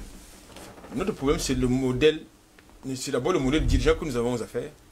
Le modèle démocratique qui nous est imposé, parce qu'il faut quand même souligner, je crois que c'est là qu'il a indiqué, qu'avant le modèle de démocratie, l'Afrique avait une démocratie. Dans le contexte africain, je crois que nous avons le vocable le concept de l'arbre à palabre. Oui. L'arbre à palabre, c'est quoi? C'est le tribunal. C'était le tribunal communautaire qui gérait justement les conflits, les litiges qui pouvaient naître au sein de la communauté. Nous avions des sociétés qui étaient organisées en chefferie. Ça veut dire qu'ils ne nous ont pas appris à nous organiser. Alors, c'est quoi le problème? C'est quoi le problème? Le problème, justement, c'est quoi? C'est que ce sont nos richesses. C'est les ressources naturelles. Il n'y a pas les ressources minières, c'est du sous-sol, du sol qui les intéresse. Et il faut justement qu'ils utilisent les concepts pour nous enfumer. Pour enfumer justement les Africains, pour enfumer les dirigeants. Et ce qui est quand même extraordinaire, c'est que même les dirigeants, ce que j'appelle souvent les animateurs politiques, qui font la promesse du changement, vont justement à cette école-là. C'est quelque chose qu'il faut résoudre, notamment un problème par exemple au nord-ouest, ou bien en Centrafrique. Il faut appeler à tout peu la France, la Grande-Bretagne, les Nations Unies. La France, ou bien le Conseil de sécurité. Ouais, c'est le cheval qui a les gros sabots, le Conseil de sécurité, pour venir régler le problème. Alors que nous savons que ces gens, ils n'ont jamais réglé un problème nulle part. Bien au contraire, ils ont toujours créé le chaos. Nous avons les exemples qui sont légion. Pour l'ONU, on sait ce qui s'est passé avec l'ONU du côté d'Irak. Nous savons ce qui s'est passé avec l'ONU et l'OTAN du côté de la Libye. Nous savons ce qui s'est passé avec l'ONU du côté de l'Afghanistan. Nous savons ce qui s'est passé avec l'ONU du côté de l'Éthiopie. Donc je pense qu'aujourd'hui, pour résoudre un problème politique sur le continent africain, quelqu'un qui a le mandat, par exemple, du peuple, demande que ce soit les Nations Unies qui viennent gérer cette affaire. Je crois que nous avons un problème. Un très, très gros problème. Maintenant, les conséquences, c'est quoi? Les conséquences, justement, c'est que les gens, comme nous avons l'habitude de dire, ils regardent le doigt et non la lune. C'est-à-dire, je sais pas de nos... Vous lui montrez le doigt, la lune, il vous montre du doigt. C'est-à-dire, les concepteurs de l'atténance ou du changement, au lieu de regarder la lune, ils regardent le doigt. C'est de ça qu'il s'agit. C'est-à-dire qu'il faut changer le système. Je parle de ce système-là qui nous est imposé. Parce qu'en réalité, ils vivent de ce système. C'est-à-dire la corruption, oui, la ruse, la violence, le meurtre, les assassinats, puisque nous comptons, le mensonge, la distraction. Nous comptons des assassinats politiques sur le continent africain pour ceux qui ont osé leur dire non. Et là, il faut, à mon sens, que les Africains, je parle de la société civile notamment, ou les intellectuels, d'une manière générale, s'organisent et demandent des comptes à ces gens-là. Parce qu'il faut quand même se dire une chose. Les milliers de morts causés par la traite négrière, les milliers de morts causés par la colonisation et le néocolonialisme, les milliers de morts causés par l'interventionnisme et surtout J'allais dire, parce qu'il ne faut pas quand même oublier. Parce que très souvent, lorsque j'entends pas de certaines de ce genre de massacre du côté, ou de ce théâtre du côté de la CPI, notamment pour ce qui concerne le génocide rwandais, qui, justement, dédouane les responsabilités des dirigeants français, mais va plutôt piocher à l'intérieur des dirigeants, ou bien des auteurs, de certains auteurs du côté du Rwanda, j'ai l'impression qu'on se moque du monde. Donc je pense qu'il faut donc à un moment donné, les intellectuels africains, la société civile africaine, en tout cas toute la composante communautaire africaine, demande des comptes. C'est-à-dire que porte plainte aux auteurs de cette affaire, parce que ça ne peut pas passer en perte et profit, comme par exemple ce qui s'est passé en Côte d'Ivoire, comme ce qui s'est passé en Libye, comme ce qui s'est passé du côté de la Centrafrique, par exemple, du Mali, du Niger, ce qui se passe actuellement au Mali, ce qui se passe actuellement du côté du Sénégal, parce que la France est derrière, il faut le dire, comme ce qui s'est passé au Cameroun lors des luttes d'indépendance, parce que ça ne peut pas passer en perte et profit. Il faut bien que quelqu'un paye la note et réponde de ces actes. En tout cas, pour vous, il faut que quelqu'un paye la note et réponde justement de ces actes, parce que ça ne peut pas passer en perte et profit. On va retourner du côté des États-Unis pour retrouver le docteur Paul Bekima. Docteur Paul Bekima, jusqu'à preuve du contraire, vous avez suivi Albert Anatola ici et les autres. Je vais accorder, il faut le dire, hein, à chaque intervenant 4 minutes seulement, parce que les téléspectateurs vont devoir appeler, c'est leur émission.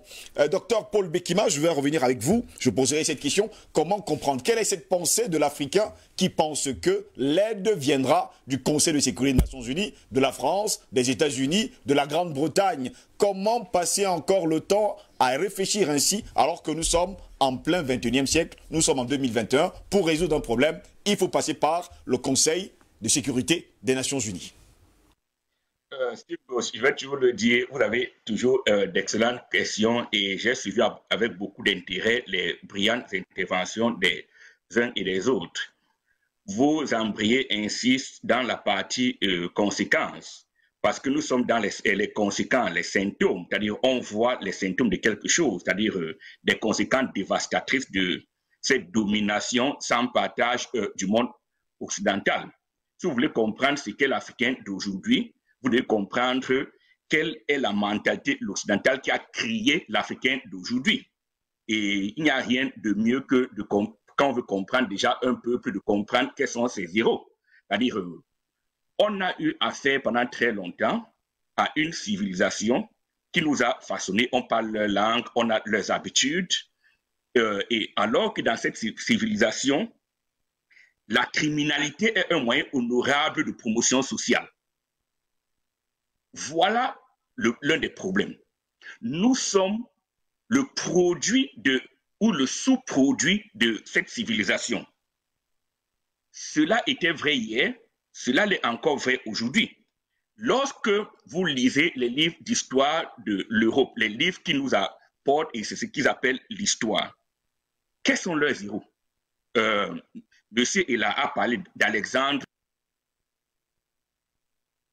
le Britannique, le gars qui est au départ de toutes les croisades, de Richard Cœur de Lion, l'un de leurs héros dans les croisades, de Henri le Navigateur, le gars qui a décidé de venir vers les côtes africaines. Chez les Britanniques, on parle du capitaine Hawkins. Aujourd'hui encore, les bourses Cecil Rhodes. En France, on célèbre Napoléon. D'ailleurs, quand les criminels français meurent dans leurs aventures en Afrique, où est-ce qu'on les honore? C'est aux Invalides à Paris. Les Invalides, c'est quoi? C'est la tombe de Napoléon. Donc, la mère de toutes les conséquences, et je crois qu'on l'a évoqué, c'est que nous sommes dans cette situation-là parce que nous avons perdu de la puissance. Ça, c'est la mère de toutes les causes. On n'est pas puissant, on n'a aucun pouvoir. Et quand vous perdez de votre puissance, vous perdez votre sens d'organisation, vous perdez votre initiative historique, vous devenez des gens pessimistes qui n'ont pas confiance en eux-mêmes. Et c'est la raison pour laquelle vous voyez beaucoup d'Africains qui sont dans une espèce d'équilibre instable. Et c'est un équilibre malheureux, tiennent à préserver cet équilibre-là. Un équilibre dans lequel ils sont des inférieurs et les Blancs sont des supérieurs. Et vous allez voir beaucoup s'associer, disons comment, aux Blancs pour combattre les Noirs comme vous, qui essaient de leur démontrer que mais, cet équilibre est malsain, que ça ne doit pas être ainsi, et que en fait l'Afrique doit reprendre son initiative. C'est pour ça que tous ceux qui veulent et qui se sentent à l'aise dans ce mauvais équilibre, c'est eux qui vont penser que les Nations Unies vont résoudre leurs problèmes, que le FMI va venir améliorer leur économie, que les programmes européens vont améliorer la qualité de leurs universités. Donc, voilà. Mais c'est une affaire. Et quand on va arriver au cœur, aux alternatives, c'est la chose, je vais beaucoup insister dessus. C'est-à-dire, ça me tient à cœur, les solutions. On va comment dire, parcourir tous ces problèmes et solutions, même au plus profond de la traîne négrière, il y a des gens qui trouvaient des solutions. Donc, voilà. On va rester avec vous, Dr Bekima, depuis les États-Unis. Commencez justement à égrener les solutions et surtout les alternatives, comme vous avez commencé à le faire. Nous vous accordons encore 4 minutes pour égrener justement cela. Ah, mais merci. Il y a Dr Ngudjo et Paul Ella qui ont abondamment parlé de la traite arabo-musulmane, apporté à précision que elle ne s'est pas arrêtée. C'est-à-dire au moment où les Européens sont en Afrique, cette traite-là continue dans la côte Est. Comment ça se passe? Vous savez que les Britanniques sont les derniers à pratiquement rentrer dans la traite négrière. Pourquoi? Parce qu'il y avait un conflit entre la papauté et la royauté britannique. Elisabeth Ier réussit à négocier et les British entrent. D'ailleurs, c'est eux qui professionnalisent et qui industrialisent cette crise. Quand ils entrent, ils chassent les Portugais de la côte de l'Afrique de l'Ouest. Les Portugais descendent vers l'Afrique centrale. Il y a une très grande guerre. Et là, dans l'histoire, on n'aime pas le dire assez. Au Congo, parce que le roi Chamba Bilongo, il a lutté. Le Congo a été indépendant de 1590 à 1800 du côté d'Angola. Il trouve la résistance de la reine Zinga. Qu'est-ce qu'il fait? Qu'est-ce qu'ils font? Les Portugais vont donc sur des pays vers l'Est et vont donc faire tous les trafics avec les Arabes. Les Arabes là. Donc maintenant, cela étant dit, pour parler donc, vous avez dit quelques solutions. Un, j'ai dit qu'on doit tout faire pour reconquérir la puissance. Et j'ai même un livre que j'ai envie de vous présenter parce que les choses là n'ont pas été oubliées. Il y a ce livre-ci que les gens ne regardent pas beaucoup. Ça a été écrit par Amos Wilson, que les gars ont fini même par assassiner. C'est un livre de plus de 1500 pages. D'ailleurs, je vais vous l'amener. C'est-à-dire, il y a Cheikh Anta Diop qui nous a donné la base théorique sur laquelle on va s'appuyer pour nous réorganiser. Il y a Marcus Garvey qui nous a montré des moyens pratiques de le faire. Et comme on disait, d'un point de vue même académique, on gagnerait beaucoup à étudier l'histoire de ce roi, l'histoire de la reine Zinga, et plus fort encore, on gagnerait extrêmement à étudier l'histoire de Chaka. On présente Chaka de façon folklorique, mais Chaka est l'Africain qui a résisté le plus longuement à la pénétration occidentale. D'ailleurs, il y a un document que l'on cache beaucoup, par exemple, ce document c'est dévastateur, pour que les Africains apprennent même comment est-ce qu'ils devront signer les contrats avec le monde occidental. C'est le document signé par Chaka quand il permet aux Juifs de s'installer sur le territoire. Et c'est un document de droit extraordinaire. Il leur dit, nous, Africains, on est là pour protéger les gens qui sont persécutés partout. Voilà un territoire qu'on vous donne. Première condition, si vous agrandissez ce territoire, le contrat devient caduc. Deuxième, vous vous associez d'une manière ou d'une autre à l'un de nos ennemis, c'est terminé. Trois, vous vous ingérez dans nos affaires, le contrat est terminé. Et ainsi de suite. Donc, peut-être quand il viendrait, je vais m'arranger à vous apporter ce document. Nous avons des référentiels aujourd'hui théoriques, nous avons des référentiels historiques pour que l'Afrique puisse renaître. Parce que, qu'est-ce qui est en train de se passer aujourd'hui? Pour bien comprendre comment fonctionne vos ennemis, vous devez connaître leurs objectifs. C'est avec leurs objectifs que vous pourriez, les combattre. Aujourd'hui, qu'est-ce qu'ils essaient de nous faire avancer? La globalisation et le réchauffement climatique. Pourquoi? Ils veulent contrôler toutes nos matières premières parce qu'ils veulent passer maintenant dans ce qu'on va appeler les énergies ou renouvelables ou tout ce qu'ils veulent. Il leur faut le cobalt et le lithium. D'où l'accélération des guerres au Congo et il y a des nouveaux groupes islamiques qui ont été trouvés là-dedans. Et la chose que j'ai envie de dire aujourd'hui, c'est qu'ils sont en train d'essayer de considérer d'un point de vue de leur nouvelle technologie le passage de ce qu'on appelle le big data au blockchain. Et ce passage-là, le big data a beaucoup utilisé des choses comme le coltan pour accélérer les choses. Vous les voyez, ils disent qu'ils veulent passer maintenant du silicone à des produits un peu carbonés. Ce n'est pas un hasard si la Banque mondiale a commandé l'étude pour faire l'inventaire de toutes les terres rares qu'il y a en Afrique. Ça va accompagner cette révolution du blockchain. Donc, on doit faire très, très attention. Tout ce que les Occidentaux font est extrêmement calculé. Et ils ont appris la communication. Et il y a des livres, un autre livre que je veux présenter, ici, Public Opinion. Voilà l'un des plus grands théoriciens de comment est-ce qu'on va manipuler les peuples. Ils ne le font pas par hasard. Ils ont des théories. Ils se retrouvent dans leur groupement secret. Nous devons aussi apprendre à travailler dans le secret. On n'est pas obligé de venir faire publier tout ce que nous avons envie de faire. On n'a pas fait tout. Bilderberg Group, quand ils se réunissent, vous n'êtes pas là.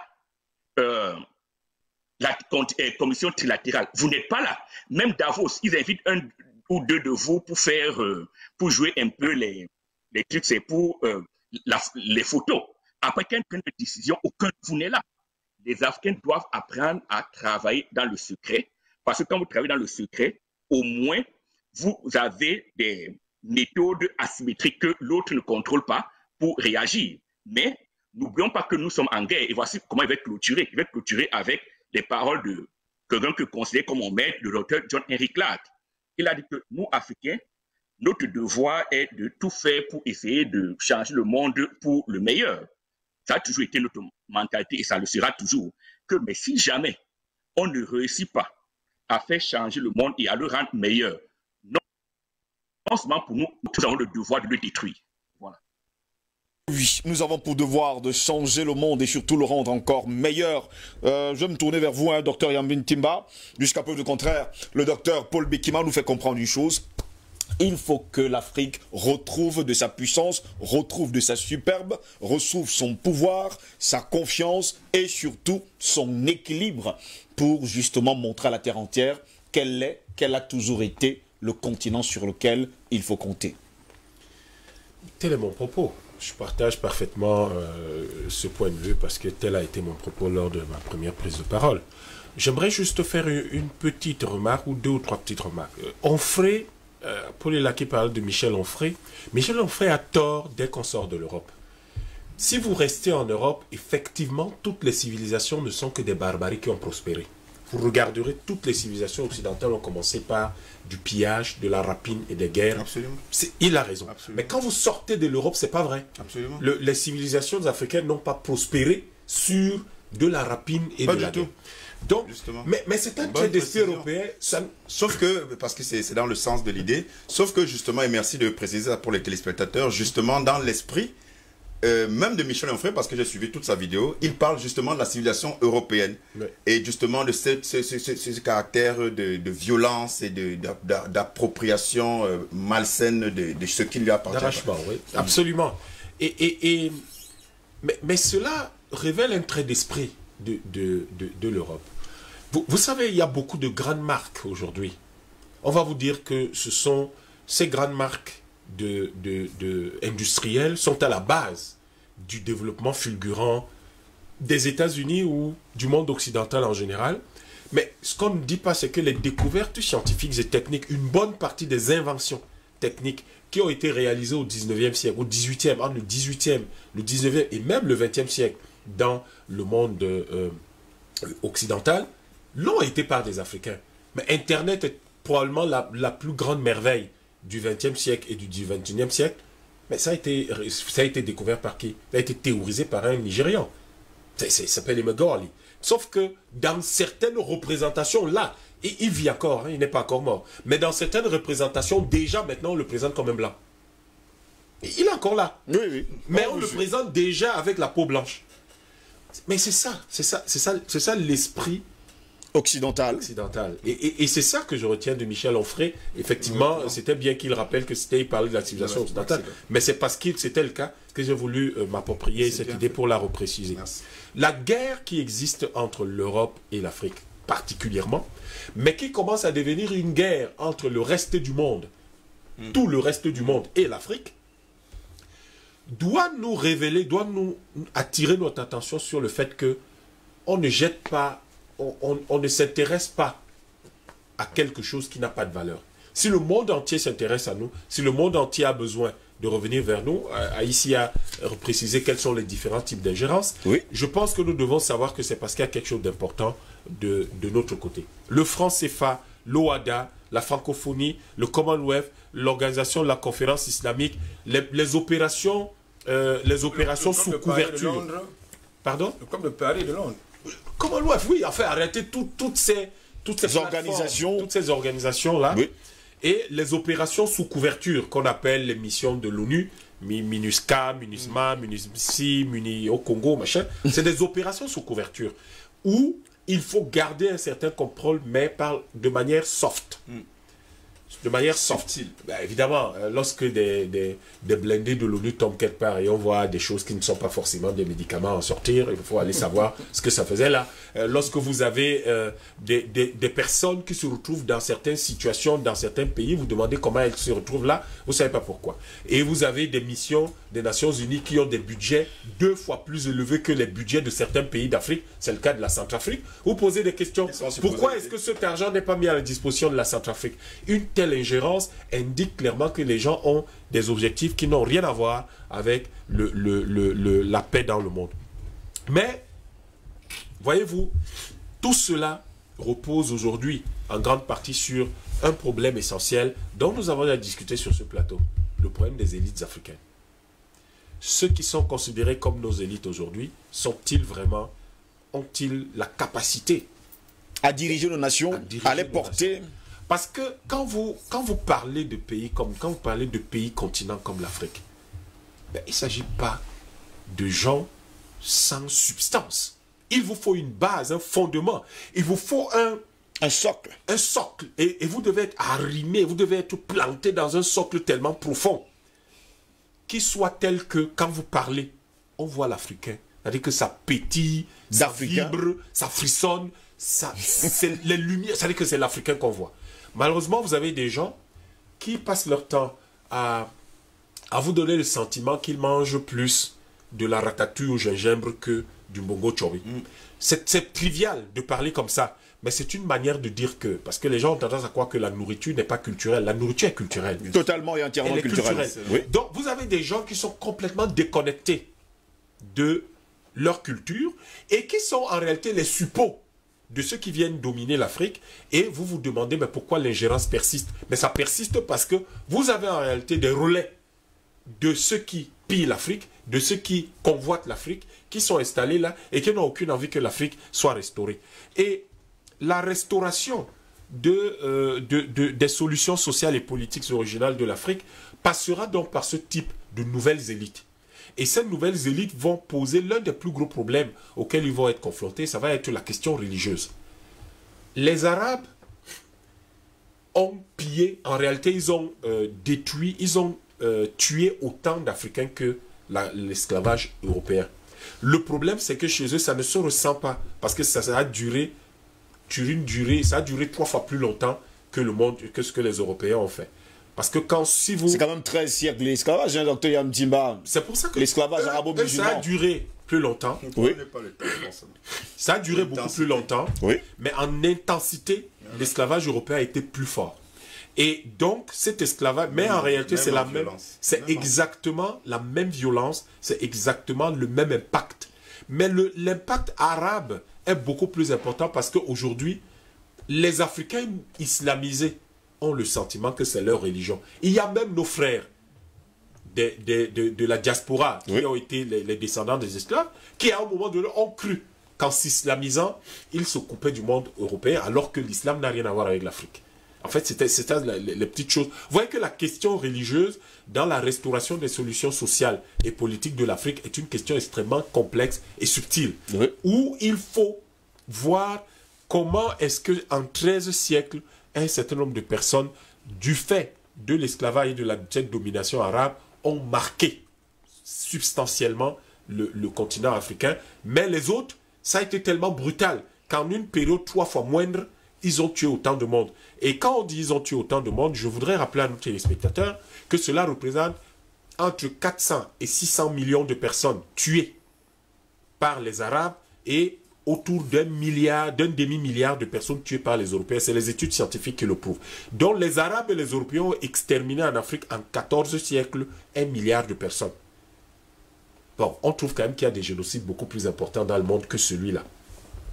Donc, l'autre élément essentiel auquel devront faire face les nouvelles élites africaines, ça va être la question de l'éducation. Parce qu'en réalité, tout ce que nous faisons sur ce plateau montre tout simplement que nous avons eu de la chance de recevoir une éducation qui est quand même assez particulière dans notre environnement. Toute notre éducation est censée nous mouler exactement comme des petits Européens. Mais par quel miracle nous retrouvons-nous sur ce plateau à refuser cette éducation, d'être les produits de cette éducation et à vouloir défendre l'Afrique, que cette éducation nous pousse à détruire, à mépriser. Vous voyez que c'est une question fondamentale, l'éducation, parce qu'elle doit préparer les jeunes générations à prendre le relais. Frédéric Douglass disait c'est plus facile de structurer de jeunes enfants que de vouloir réparer de vieux hommes brisés. Et je pense que la plupart des hommes qui vivent aujourd'hui en Afrique, quand je parle des hommes, mais en général les Africains, sont tellement brisés que ça va être extrêmement difficile. Mais les nouvelles élites, en préparant mieux la jeunesse africaine, qui est aujourd'hui quand même, en Afrique, on a 70% de la population qui a moins de 25 ans, donc on peut encore mouler les gens pour avoir un continent meilleur demain. Il n'y a pas d'autre alternative à l'ingérence, que ce soit l'ingérence humanitaire, l'ingérence politique, l'ingérence économique, l'ingérence démocratique. Démocratique. Bon, enfin, disons, elle est politique, celle-là. Quel que soit le type d'ingérence que nous allons considérer, nous avons une seule voie par laquelle nous allons mettre fin à tout cela. Et cela nous a été donné par nos aînés. Nous ne créons rien ici. Nous avons Africa Must Unite de Kwame Nkrumah et nous avons la proposition d'un État confédéral africain de Cheikh Anta Diop. Une telle convergence de vues pour des gens qui venaient d'horizons très différents montre clairement qu'il y a de la pertinence dans cette voie-là. Et évidemment, l'histoire leur donne raison parce que vous ne pouvez pas opposer le Gabon à la Chine. Vous ne pouvez pas opposer la Guinée équatoriale à l'Allemagne. Vous ne pouvez pas opposer le Cameroun, mettre le Cameroun devant les États-Unis. Ce n'est pas possible. Vous êtes obligé de dire, par exemple, dans le cas de soit vous faites des blocs régionaux, si vous prenez l'Afrique centrale CEAC, ça fait 400-500 millions d'habitants, c'est quand même du sérieux. Ça peut parler face à l'Europe, ça peut parler face à d'autres pays. Mais notez quand même au passage que même l'Europe a du mal à parler devant la Chine aujourd'hui. Que les États-Unis sont obligés de bomber le torse et de se fonder sur leur technologie militaire pour parler à la Chine. Mais quelquefois sur les menaces militaires. Allons-y rapidement, messieurs. Oui, bien sûr. Et le temps nous est imparti, plus que... Je vais conclure en disant simplement que... en tout cas, les gens ont compris l'alternative que je propose, à savoir un État confédéral africain, que l'Afrique soit unie, parce que c'est ça qui va nous permettre, en réalité, si vous voulez, de restaurer un certain équilibre dans le monde et d'apporter une certaine paix dont le monde a vraiment besoin. Mais c'est là la base de la puissance que nous devons déployer pour, non pas, nous ne sommes pas là pour faire de la vengeance, parce qu'elle n'aide rien du tout. Absolument pas. Nous sommes là pour préserver des choses aussi simples que la diversité du stock génétique africain dont le monde entier a besoin. Nous sommes là pour protéger par exemple la diversité du stock génétique humain, mais également du stock génétique biologique de l'Afrique qui est plus important que celui du reste de l'humanité, du reste des autres continents. Nous sommes là pour protéger en réalité la survie de l'espèce humaine. Plus que 20 minutes pour sortir de cette édition, hein. Pourtant nos téléspectateurs auraient voulu participer également. Docteur Dalvaris Goudiou, finalement, il faut dire également à nos téléspectateurs et à tous les Africains que nous sommes en guerre. Nous sommes en guerre contre cette ingérence, nous sommes en guerre également contre ces Africains qui, il faut le dire, sont le relais de ces Occidentaux qui s'ingèrent dans les affaires africaines. Justement, Steve, et dans ma première prise de parole, nous avons abordé quelques cas d'école, notamment la Côte d'Ivoire, notamment... J'accorderai 3 minutes à chacun. Oui, et le bilan est là, parlant des conséquences. Depuis qu'il y a eu cette ingérence en Côte d'Ivoire jusqu'à aujourd'hui... Qu'est-ce qui a changé? Absolument rien. Non, il y a des changements, mais des changements très négatifs. Généraux qui meurent, empoisonnés, ministres, premiers ministres, tout le monde meurt. Le pays continue à s'enfoncer. Oui. La souffrance est pratiquement partout. Les gens parlent d'un taux de croissance dont nous ne voyons pas l'impact positif sur la vie de la population. Pour le cas de la Libye, on voit les conséquences de cette ingérence. L'État est totalement démembré. Les djihadistes sont pratiquement partout. Les Libyens qui n'achetaient pratiquement rien font des lignes, des rangs pour pouvoir s'approvisionner en gaz. Et un certain nombre de puissants de l'OTAN ont pratiquement pris tout le territoire. Et pour cela, on peut citer encore partout. Au Mali, nous connaissons aujourd'hui que l'État malien est pratiquement un État failli, qui n'a pratiquement pas d'armée et qui veille à ce que le Mali n'ait pas d'armée. C'est encore la France qui a organisé l'ingérence et qui a organisé la destruction de la Libye, utilisant les éléments armés en Libye, leur promettant un État au nord du Mali. Ici, à côté de nous, les conséquences de ces ingérences, on les voit avec la RCA. L'État est extrêmement affaibli, scrouant sur un embargo extrêmement rude et qui veille à ce qu'il ne puisse pas s'approvisionner en matériel militaire pour faire face aux rébellions. C'est encore la France qui a fait toutes ces ingérences-là. Et pour sortir, comme le temps imparti est déjà là, tout est clair. Le docteur Yama dit quelque chose de pertinent. Et ça, c'est les fondamentaux. Oui. On ne peut pas facilement faire face à une population quand elle est éduquée. C'est l'éducation. Et nous avons, j'en parlais avec un ami canadien il y a de cela quelques semaines. Il dit, vous avez tout d'Alvarez pour être le centre du monde. Premier élément comme la Chine, nous avons la population. Nous sommes en train de nous diriger vers le cap de 2 milliards d'habitants, c'est-à-dire plus que la Chine. La Chine est vieillissante. Nous avons les minéraux. En géostratégie, c'est les fondamentaux. Quand vous avez une population, vous avez les minéraux, vous avez tout pour contrôler le monde. Mais surtout, troisièmement, et là c'est la plus grande force, c'est la jeunesse. On a une population qui est jeune. Quand vous avez 25 ans, vous courez. Vous pouvez faire plus de choses qu'une personne qui a 80 ans. C'est là la difficulté du Japon. La population du Japon est extrêmement vieillissante. Ça, c'est les fondamentaux. Enjeu économique pour nous en sortir. Une population jeune. Un territoire qui est riche. Mais surtout, au-delà de cela, au-delà de ces deux éléments-là, c'est important que nous puissions être conscientisés. C'est même pourquoi ils veillent. Vous voyez, chez nous encore, ça existe. Avant, c'était pire, maintenant, c'est encore là. Que les programmes chez nous soient organisés par l'UNESCO, on nous enseigne la fougère, on nous enseigne la toundra, qui n'existe pas sur le continent africain. Nous avons d'autres choses à étudier sur le continent africain. Vous avez vu ce qui s'est passé il y a cela quelques temps, je crois 3 ans déjà au Japon. L'État japonais a annulé, au niveau de l'université, les enseignements liés à la littérature, à une certaine philosophie. On veut être pragmatique, comme en Allemagne. Vous savez, l'Allemagne, c'est la première puissance européenne. L'Allemagne n'a pas trop de grandes entreprises. C'est les petites et moyennes entreprises. Quand vous voyez Mercedes là, il y a des entreprises en Allemagne de 50 à 10 personnes qui ne font que quelques pièces. Ce sont ces pièces-là qui rentrent dans BMW et Mercedes. C'est des petites entreprises parfois de 20 personnes. Mais cette famille est spécialisée dans ces pièces-là. Elle joue un rôle important pour Mercedes. C'est ce qu'on veut sur le continent africain. Et pour pouvoir l'avoir, il faut que nos populations soient éduquées. Nous n'avons pas à prendre des gens d'ailleurs. Ils ne peuvent pas nous enseigner les stratégies. Je crois que dans certains pays, on comprend déjà ça. Que nos gars n'ont pas besoin d'aller faire l'école de guerre de Paris. On peut enseigner au Cameroun.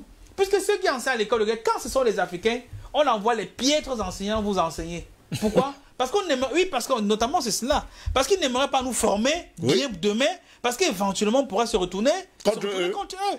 C'est pourquoi nous ne devons pas nous leurrer pour ceux qui pensent qu'il peut avoir un transfert de technologie. Il ne peut pas avoir un transfert de technologie des Européens vers le continent africain.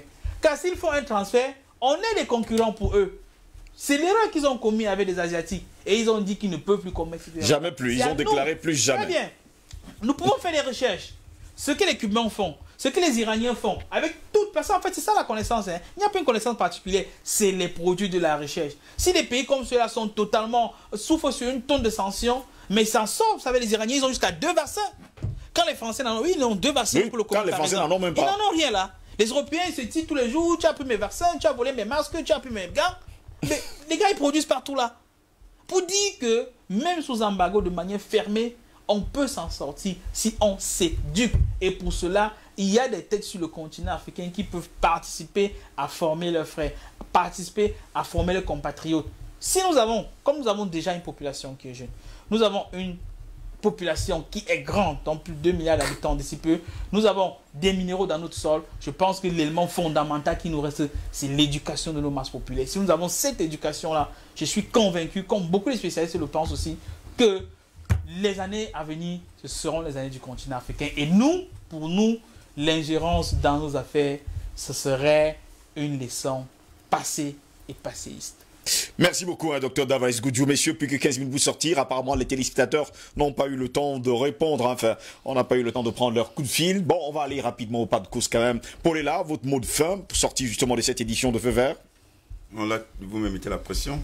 Alors, non, vous n'avez aucune pression. Alors, je vais faire en 2-3 minutes. Je vais essayer. Oui, allez-y. Alors, l'ingérence. L'ingérence, en réalité, il faut regarder, et c'est dans votre thématique, les conséquences. Et quand vous regardez les conséquences, vous voyez facilement, aisément, les responsabilités.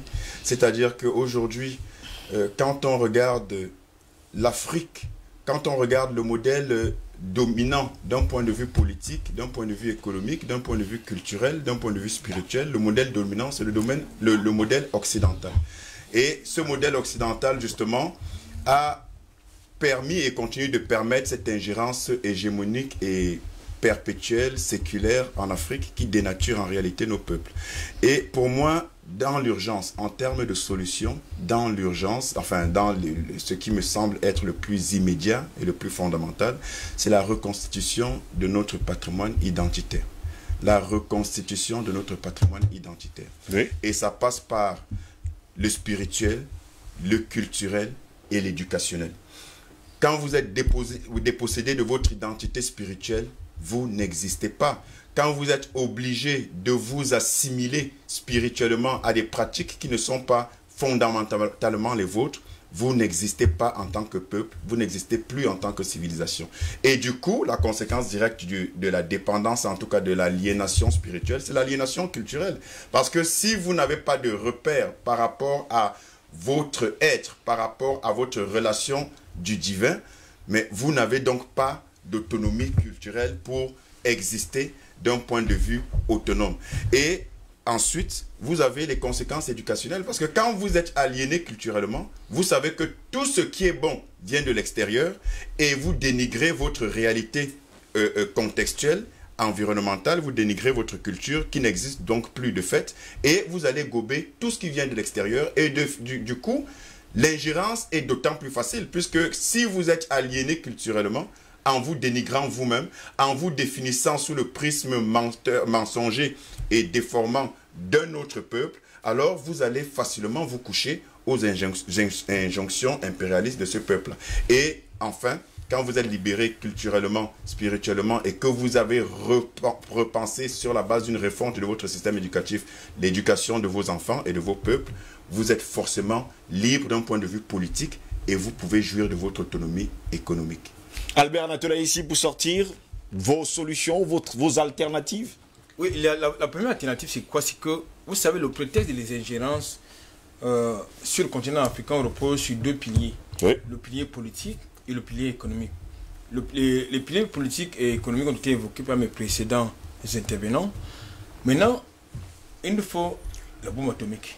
Parce que si vous avez la bombe atomique, il nous faut la bombe atomique. Il faut la bombe atomique. Oui, on vous suit. Vous savez pourquoi est-ce qu'on ne peut pas aller faire la même chose en Corée du Nord ou bien en Iran? Parce qu'il y a une menace.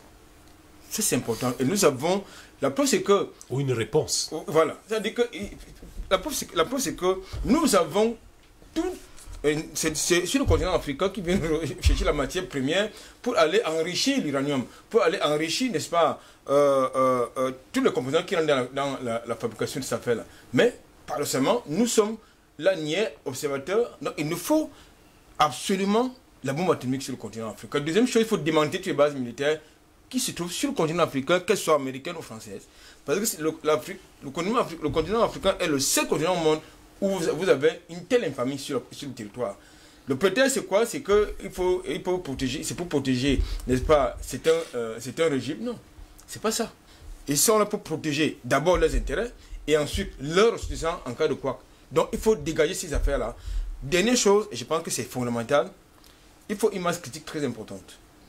Il faut une masse critique très importante qui passe tout à l'heure, je crois que les uns et les autres ont convoqué cela, l'éducation. C'est fondamental. Et pour qu'on éduque nos peuples, la question religieuse, tout à l'heure, Miyama a évoqué, doit être remise sur la table. La question de l'éducation doit être remise sur la table. Et surtout, il faut fermer nos frontières parce que il faut véritablement éduquer ces gens. Pour éduquer votre peuple, il faut un peu l'éloigner, n'est-ce pas, des vicissitudes, de ce qu'ils appellent, les autres appellent la civilisation. Merci beaucoup Albert Natola ici. En ce moment, on va donner quelques minutes à nos téléspectateurs. Permettez-moi de commencer d'ailleurs à lire leurs messages ce matin. Steve, je salue le génie et la maestria avec lesquels tes illustres panélistes s'évertuent à nous éclairer, du coup à défendre la terre de nos ancêtres face à cette guerre sur fond d'ingérence sur notre continent. Si riche et pourtant si pauvre, Abdel Beckett depuis Cotonou au Bénin nous a écrit cet après-midi. Quelqu'un d'autre qui nous a envoyé, il faut le dire comme ça, une vidéo, prenons quelqu'un. Abdourahman Ayouba depuis Taroua au Niger. La démocratie et les institutions internationales sont le cheval de Troie par lequel l'Occident arrive à s'ingérer dans notre vie. Pour que cela change, nous devons préconiser une totale refonte des systèmes politiques. La démocratie nous a coûté cher sur ce continent. La Libye, et nous le rappelle d'ailleurs, les Occidentaux nous ont fait souffrir hier et le referont même demain. On a besoin de boire toute l'eau de la mer pour être convaincu qu'elle est salée. Au téléphone, ça va sonner. Allô, bonsoir. Bonsoir. Bonsoir, Cotis, depuis Paris, on vous écoute.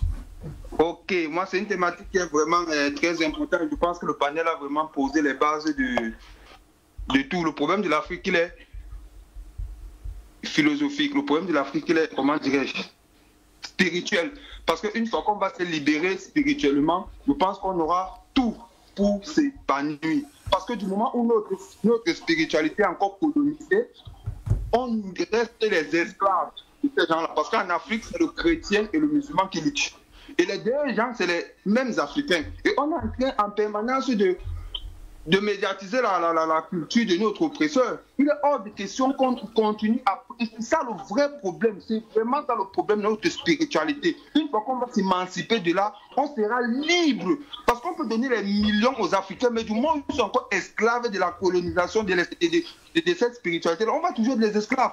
On est en Afrique, on prie le même Dieu que les gens qui sont où c'est de quelle partie du monde. Est-ce qu'on a la même réalité? C'est exactement ça le problème. Le fond de l'Afrique, c'est ça. C'est la spiritualité. Là, tout le reste, c'est littérature.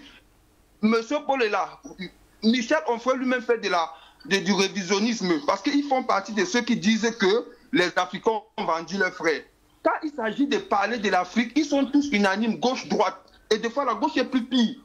Donc tous ces gens-là, on va les lire extérieurement de l'Afrique. Ce n'est pas des gens qu'on va prendre même comme modèle. Mais le problème, c'est ça, c'est la spiritualité. Il faut qu'on revienne un peuple qui a perdu son histoire esclave. Merci et bonne continuation. Merci à vous également de nous avoir appelés cet après-midi. Allô, téléphone, bonsoir. Oui, allô, bonsoir. Comment est-ce qu'on vous appelle? C'est Samba Aklasato qui vous appelle depuis l'Allemagne. Depuis l'Allemagne, on vous écoute. Oui, le sujet est très, très, très intéressant comme toujours. Et puis, vos invités aujourd'hui sont vraiment au summum de leur connaissance. Et pour résumer, je ne vais pas le court parce qu'il y avait beaucoup de choses à dire. Juste pour voir par rapport à la résolution que la France a fait voter pour ajouter encore 3500 soldats casques bleus en Centrafrique, résume bien le débat d'aujourd'hui. Donc, je vais m'arrêter là. Je ne vais pas être long parce que j'aime écouter vos spécialistes. Et vraiment, le combat est très, très noble et nous allons y arriver. Merci encore et bon dimanche à tous.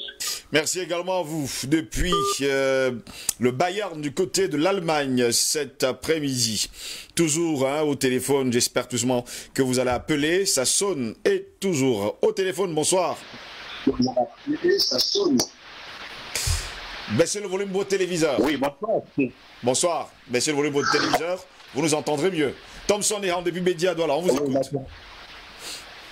C'est déjà baissé, monsieur Steve. Bonsoir, monsieur Steve de Salut, le professeur de climat et tout le panel qui est locatif. Vraiment, le thème d'aujourd'hui, c'est pas comme depuis le cas de... Le thème d'aujourd'hui, vraiment, c'est un très bon thème qui consiste, n'est-ce pas, à trouver une alternative vraiment dont on a besoin, les Africains. Alors vraiment, je ne vais pas rentrer dans les conséquences, mais je préfère qu'on passe directement sur les alternatives parce que les conséquences, on les vit tous les jours et on sait de quoi est-ce qu'il s'agit. Voilà. Moi, je pense qu'on a toujours dit les choses ici que des personnes, les dirigeants ne prennent pas en considération. Moi, c'est une chose, ce que les Africains veulent, c'est, n'est-ce pas, ces dirigeants pleins de panafricanisme, parce que déjà, je vais vous dire, ça c'est la vérité, il faut même prouver que le Cameroun est désormais l'épicentre du panafricanisme. Et les autres pays asservis et africains attendent vraiment que le Cameroun fasse le premier pas. On a de gros problèmes de communication avec Thomson et depuis Bédi ici à Douala. On va prendre un autre appelant au téléphone. Bonsoir. Allô, bonsoir. Allô, bonsoir. Bonsoir. Comment est-ce qu'on vous appelle? Rudiac depuis l'Espagne. On vous écoute depuis l'Espagne. Bonjour, monsieur Steve Ngoz. Bonjour à tout le panel. La thématique d'aujourd'hui, elle est super. Ben là, je vais sortir un peu de la thématique. J'aimerais juste faire suggestion et doléance, s'il vous plaît. Chaque fois que nous vous écoutons toujours citer comment je peux les appeler, les auteurs européens ou alors occidentaux. Je ne sais pas si en Afrique, nous n'avons pas d'auteurs, parce que là, nous faisons des recherches, mais nous ne trouvons pas. Je ne sais pas si on peut faire des colloques, parfois, sur des auteurs seulement ou typiquement africains, comme ça que nous nous imprégnons, n'est-ce pas, de notre histoire, mais à l'africaine. Parce que même le docteur Yam Timba, que nous aimons bien écouter, il est toujours en train de citer des auteurs français, Galilée, Socrate, je ne sais pas trop. Et nous, ça nous perd un peu quand nous suivons un peu l'actualité. C'était juste une doléance comme ça, une suggestion que nous aimerions faire. Et parfois, quand nous vous suivons, nous aimerions des auteurs. Nous avons Cheikh Anta Diop, c'est vrai, ça nous plaît, on adore ça. Mais nous aimerions nous imprégner encore plus histoire de nous imprégner de notre histoire, que nous sachions qu'il y a des Africains qui ont dit des choses. Même vous, Steve, hein? Même vous, vous nous dites beaucoup de blancs. On n'est pas contre, mais nous savons que quand il y a une guerre et que celui qui raconte la guerre, c'est le gagnant, nous savons déjà la place du perdant. Donc, je vous en prie, hein, c'était juste une doléance comme ça en passant. Merci et très bonne émission. On vous suit, ne vous en faites pas, nous sommes partout. Là, je vous appelle depuis l'Espagne. Je m'appelle Rudy depuis l'Espagne. Je suis camerounais, Bon, on n'est pas loin, Steve. D'accord. Allez, bonne journée, merci. Bonne journée à vous également et surtout bon dimanche du côté de l'Espagne. Bonjour monsieur Steve et tout le panel de ce dimanche. Merci de nous éveiller. Joyeux anniversaire et que le bon Dieu vous protège le plus longtemps possible. C'est Ousmane qui nous écoute depuis Ouagadougou. C'est au Burkina Faso. Au téléphone, ça sonne. Bonsoir. Au téléphone, bonsoir. La personne s'en est allée, plus que quelques secondes, hein, et nous allons nous séparer parce que du côté, on commence à me faire les signes de la main. Bonjour à vous, j'aimerais intégrer les groupes débat de Feu Vert. S'il vous plaît, je suis Mahamad depuis l'extrême nord du Cameroun. Messieurs, pour sortir rapidement de cette édition, je vous dis merci. Je vais commencer à dire merci au docteur Paul Bekima du côté des États-Unis qui a été avec nous tout au long de cette édition de Feu Vert du 21 mars de l'an de grâce 2021. Docteur Bekima, merci d'avoir été là, merci d'avoir pris de votre temps. C'est vrai que nous avons pris jusqu'à 11h parce que vous avez dit qu'il était 9h, tout à l'heure à 14h. C'est moi qui vous remercie et je suis vraiment très content. Je sors de là avec au moins deux choses. Nous devons prendre conscience que nous sommes des corporations coloniales et que nous devons acquérir de la puissance et Triple A a donné quelques pistes. Et je tiens aussi à dire que les initiatives comme celle de Paul Ella doivent être fortement encouragées, parce que n'oubliez pas que Kwame Nkrumah est un produit de l'école de la Renaissance de Harlem, autour de Schonberg, qui était un noir. Ça a produit des gens comme Namding Azikiwe. Et quand nous allons acquérir notre puissance, nous allons avoir notre unité sociale qui va découler sur l'unité spirituelle, c'est-à-dire et donc la religion et l'éducation. Donc voilà. D'avoir été avec nous, Dr Bekema, depuis les États-Unis. On va vous faire nos hommages. Passez un bon dimanche et nos hommages à toute votre famille. Dr Yam Timba, merci d'avoir été là cet après-midi. C'est moi qui vous remercie. Je vais finir par une petite phrase. Que les Africains se souviennent que Semben Ousmane avait l'habitude de dire « Je suis le soleil, c'est pour ça que le monde tourne autour de moi ». Merci beaucoup. Et on reste et demeure le soleil. L'Afrique est le soleil. Dr Davis Goudiou, merci d'avoir été là cet après-midi. Moi, c'est un privilège que d'être là sur une thématique comme celle-ci. Et c'est aussi une occasion de vous féliciter, vous personnellement, M. Ngos, mais toute l'équipe aussi, ainsi que le promoteur de DBS. Pourquoi? Parce qu'en réalité, le début de la conscientisation, c'est la guerre de l'information. Oui. Et cela passe par les masses médias. Il y a très peu de chaînes ont compris cela sur le continent africain. Au lieu de montrer les femmes qui sont en train de danser, de montrer des novellas, vous choisissez d'informer, de conscientiser le peuple africain.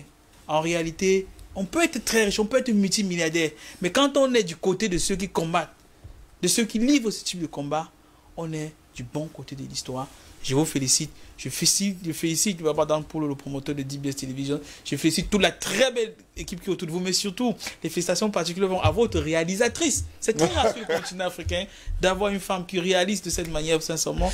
Je suis très impressionné car généralement, la plupart du temps, ce sont les hommes qui réalisent. Mais merci. Bon. Vous avez une femme. Paul Ella, merci d'avoir été là cet après-midi. Alors, merci Steve et merci au docteur Paul Bekina. C'était très intéressant et il me tend la perche pour rappeler que justement, pas loin de la thématique d'aujourd'hui, la semaine prochaine, les universités panafricaines d'African Revival sont à Yaoundé. Vous l'avez demandé, vous l'avez, nous serons à Yaoundé. L'un des intervenants ici, ce sera justement le docteur Yam Timba qui fera le déplacement juste pour vous. Et la thématique, très importante, défis culturels et sécuritaires pour une liberté économique de l'Afrique. Défis culturels et sécuritaires pour une liberté économique de l'Afrique. Thématique extrêmement importante, pas très loin de la thématique d'aujourd'hui.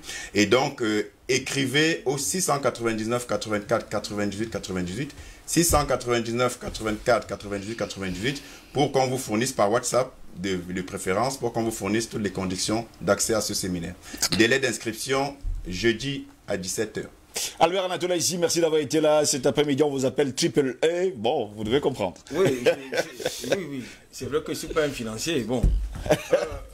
Écoutez, pour sortir de l'émission, il faut indiquer que le pilier de la restauration et de la renaissance de l'Afrique doit pouvoir passer par 4 éléments essentiels qui ont été convoqués longuement et à profusion dans le cadre de cet échange, notamment l'éducation et surtout le spirituel, c'est la religion, parce qu'il faut quand même qu'on fasse un peu de ménage là-dedans, ça peut un peu à confusion. La deuxième chose, eh bien l'engagement, parce qu'il ne suffit pas d'écouter, il faut surtout être surtout des relais de ce que vous écoutez dans le cadre de cet échange, et surtout, pour se protéger, qu'est-ce qu'on dit? Qui veut la paix prépare la guerre, et pour justement faire une guerre, il faut les armes. N'est-ce pas? Il faut une armée. Donc nous avons une armée intellectuelle, mais il faut une bombe atomique pour le continent africain. On vous a compris, Albert Anatola ici. Merci messieurs d'avoir été là cet après-midi pour cette édition de Feu Vert. Mesdames, messieurs, merci d'avoir été des nôtres. Merci à toute l'équipe technique qui a été également là ce dimanche 21 mars de l'an de grâce 2021. Mesdames, messieurs, c'est ici que s'achève cette autre édition de Feu Vert. Au plaisir de vous retrouver demain dans le cadre de DBS Matin. N'oubliez surtout pas, comme le déclarait haut et fort Aimé Césaire dans Cahier de retour au pays natal, ma bouche sera la bouche des malheurs qui n'ont point de bouche, ma voix, la liberté de celle qui s'affaisse au cachot du désespoir. Bonne journée à toutes et à tous, bonne fin de week-end et à demain. Si plaît à Dieu. Au revoir.